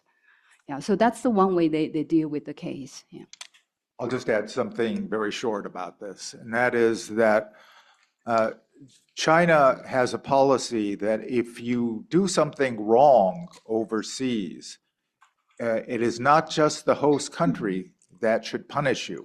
China should punish you as well, because they think that China needs to maintain its reputation internationally, so that if a company, even a private company, does something in violation of the local law, host country law, Chinese government can and does take action to punish the people who are involved. And one of the ways that they could do that is through the Communist Party, because the Communist Party exists, of course, not only in state-owned enterprises, but it exists in private enterprises as well. And all members of the Communist Party are supposed to maintain party discipline. And party discipline includes obeying the laws of the host country. So that if a company does something in violation of the laws of the host country, then the party can also act against the miscreants who've done something wrong. If they're party members, yes. And of course, the higher leadership of companies, including private companies, tend to be party members. So that this is important leverage which exists in the case of China and doesn't exist at all in terms of, for example, Western investors.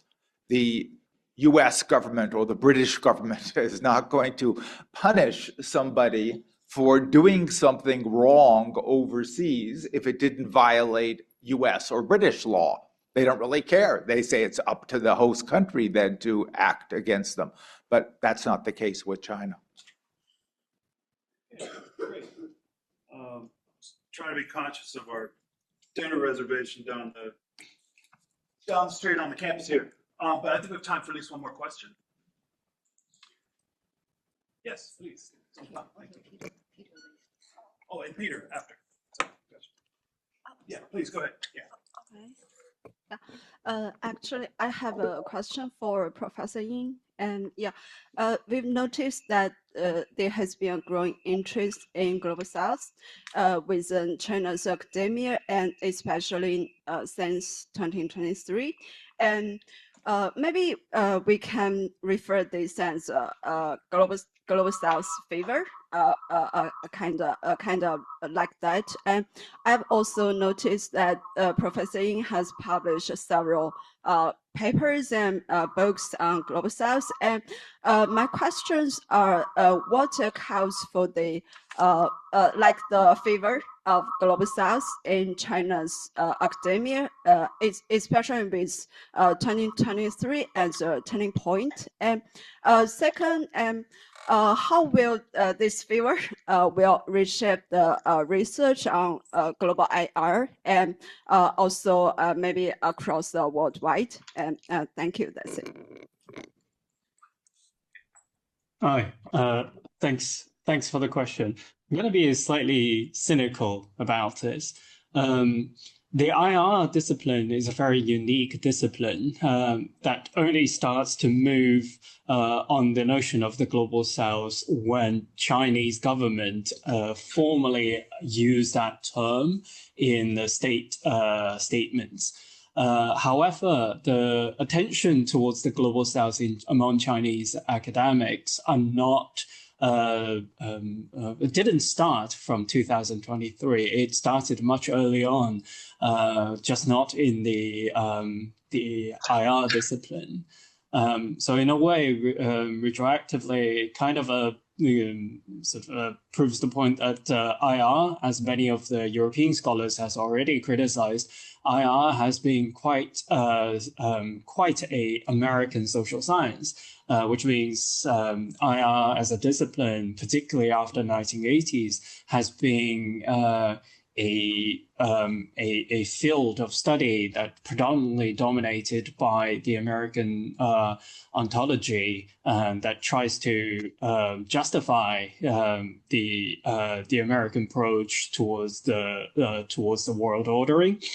Having said that, the Global South discussion has a rich scholarship beyond IR, and this is true not only in the Chinese academia, but also true to the English-speaking world. So, for example, in 2007, the journal published by Arf Derrick and his peers is titled as Global South. Similarly, the kind of a trend of U.S. decline and the Global South emerging has penetrated into the field of study of IR in the format of global IR. That is, of course, true. But the Global South, the global IR, I would argue, was still predominantly following the ontological trajectory of a American social science. But we don't really have time to go into details about it. But finally, what will it have? What impact it will have on the field of IR?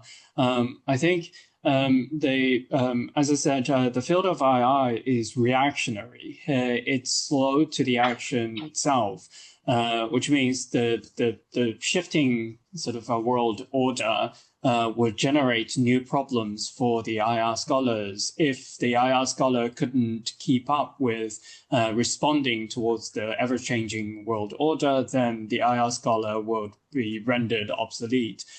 So in a way, many of the nowadays IR scholars have sort of picked up the pace and responding to the notion of transformation in the format of responding, for example, writing loads of essays on the issue of interpreting or understanding Global South, which is a welcoming phenomenon.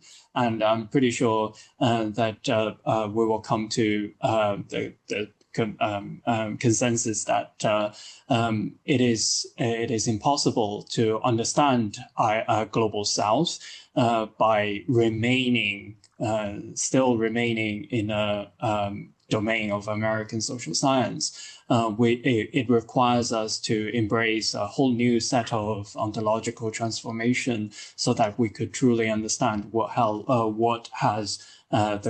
does the Global South mean to not only interpreting contemporary situation, but helping us to theorize the future. Thanks. Thank you. Okay, yeah, ask. Speaking of theorizing the future, I wanted to ask a question that could go to any of the speakers, really. And I was really struck by Dan's framing, or Dan's use of Gramsci at the beginning there, of, you know, this world is dying, all sorts of morbid symptoms are appearing, that's for sure. But on the question of a new world being born, it seems like in the English language, at least, Mark Fisher's line about it's easier to imagine the end of the world than the end of capitalism is still true.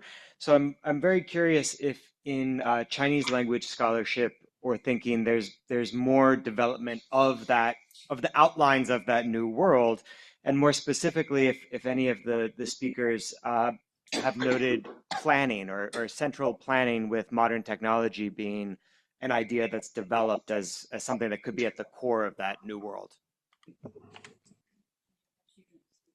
Yeah. Invite Zhun to speak. Oh, yes, sorry. Assuming you can hear us. Zhun.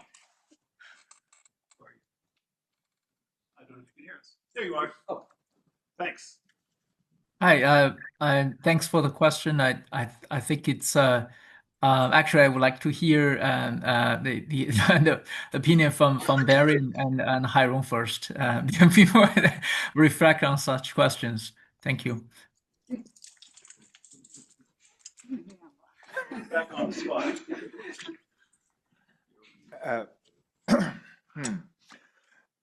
Well, I would say that one of the things which has shifted in recent years is the whole question of who is competent in the world. That is to say, if you look at the discourse that's gone on for decades, and it's affected not only people in the developed countries, but also in, in the global south, the idea was very widespread that people in the global south, leaders in the global south, were incompetent. Not only were they corrupt, but that they were completely unable to develop their own societies. And this kind of idea, of course, is deeply rooted in Western racism, but apart from that, it was also widely held by people in the developing country. When we talk to people in African countries, they would often say that our leaders are not only corrupt, but they're completely incompetent. And who is competent in the world? Well, the Western people are competent. But this now, I think, this idea has now been shattered. That is to say, it's not that people now think that the leaders of the global south generally are all competent or something like that, but they no longer think in terms of this dichotomy between the Westerners being the competent people in the world and the people of the global south being incompetent. And this, I think, has to some extent been a function, of course, of China's rise. That is widely seen, as we mentioned, as reflecting a great competency.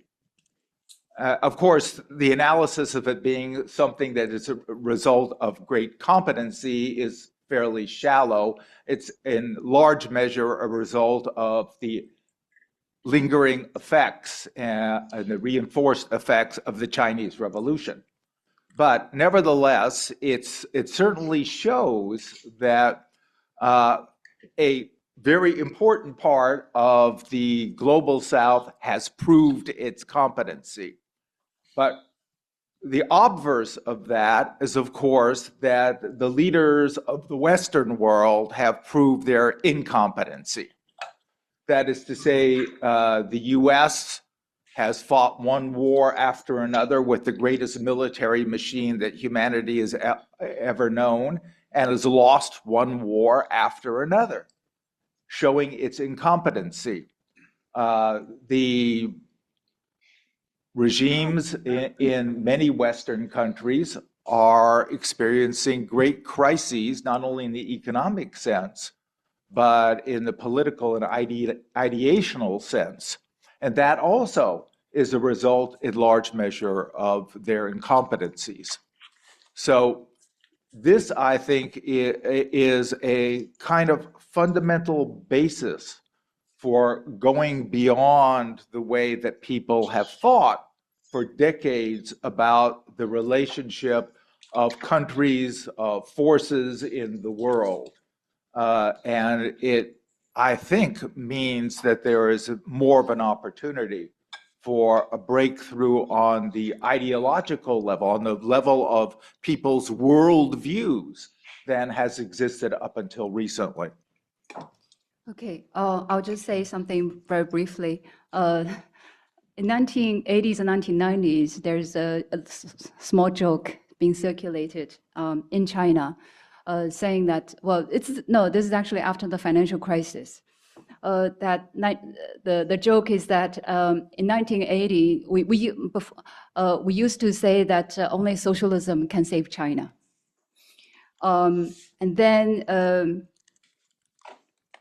later on, I think some people in China would say that no, only capitalism can save China. But switched later on then with the decline of the Soviet Union, collapse of the Soviet Union, it changed to say that only China can save socialism. And then 2008 financial crisis, China played a role in stabilizing global economy. So then it became that only China can save capitalism. So as you can see, China, the role of China has been switching. Anyway, that's a small joke. In 1950s, a very famous Malaysian scholar, Alatas, actually had written about how intellectuals in Malaysia, in decolonized countries, their mind has been captured. Their mind has been so captured that that becomes a problem for national development. So I think that has been a problem for many countries, not just for Malaysia. And that captivated mind or captured mind has a lot to do with Western hegemony. That is, the entire development framework has been phrased, has been sort of put forward by Western scholars, by Western think tanks and politicians, etc. I think the presence of China is a very interesting challenge because the neoliberal agenda put forward by Washington Consensus pretty much forced developing country to swallow the structural adjustment. And basically saying, if you follow this, you will have development. Now, the rise of China is a very interesting challenge because many developing countries, especially countries in Africa, they will point to China and they will say, hey, China did not follow your Washington Consensus, and yet China had remarkable development. How do you explain that? So that gave a lot of developing countries certain leverage to rethink about development and to rethink about neoliberalism, to rethink about the Western hegemony. So I think in that sense, I think the conference about rise of China, what it means for globally, is actually a very important question to think about. So what it does is it creates certain, hopefully, autonomy for thinking. Especially by NGOs, think tanks, and politicians, intellectuals in the global south to rethink for themselves. That is, they have been, for decades, they have been pressured to swallow structural adjustment.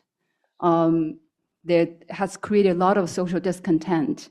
And now it's time to really, in this new conjuncture, to rethink about what may be possible. I don't think we're there yet in terms of being able to provide really a new alternative. I think that's still, there's a lot of work to be done there.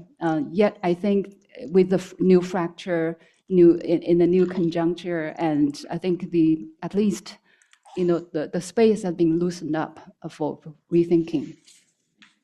That's great. Thank you. Professor Xu, yeah, Right. I'll like to just follow what Hairong and Barry just said. I think such reverse shock therapy, not really shock therapy, but a shock to our thoughts. It could happen on a global level, as Barry and Hairong mentioned in the 1980s, 90s. The overall consensus was that we have to follow the Western doctrine, the dogmas. But since that has failed, and China has seemingly provided an alternative, and given the incompetency of the Western political elites and the Western capitalism, I think what has happened in China and the global South will eventually happen in the West. They would question their own liberal political economic institutions. They would have to figure out like what has gone wrong. At some point, I think that can go extreme. They would say, well, whatever we have done is wrong in the United States at some point.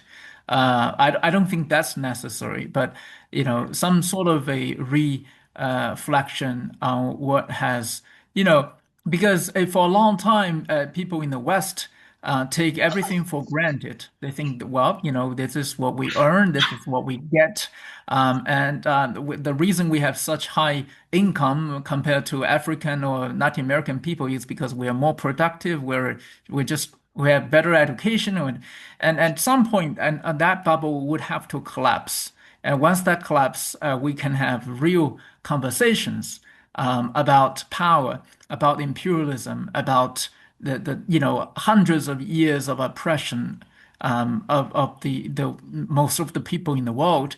And that was the conversation that we used to have in the 1960s and 70s, which stopped after 1980s. But I think the current development would eventually bring that conversation back to the international stage. That's all. That's all I'm saying. Bye. That's great. Thank you so much. This great questions, and I think in getting us back to kind of overarching theme of this. Sorry. Thank you. I'll put that on my recording that way.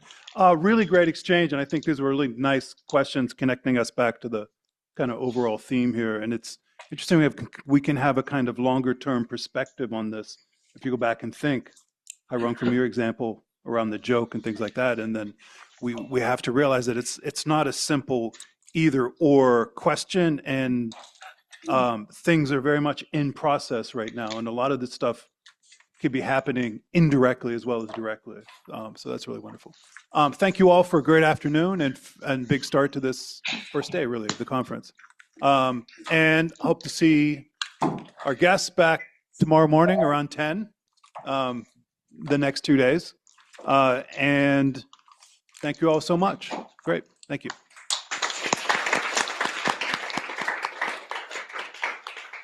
And thank you, our Zoomers. Thank you for the great presentations. Thank you. Thank you, Dan. All right. Yeah, see you soon.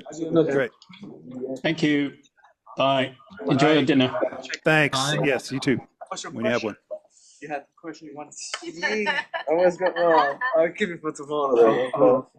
Actually, the real question was for we were talking about the Rwandan case. I wanted to know if could she talk about the development of organizational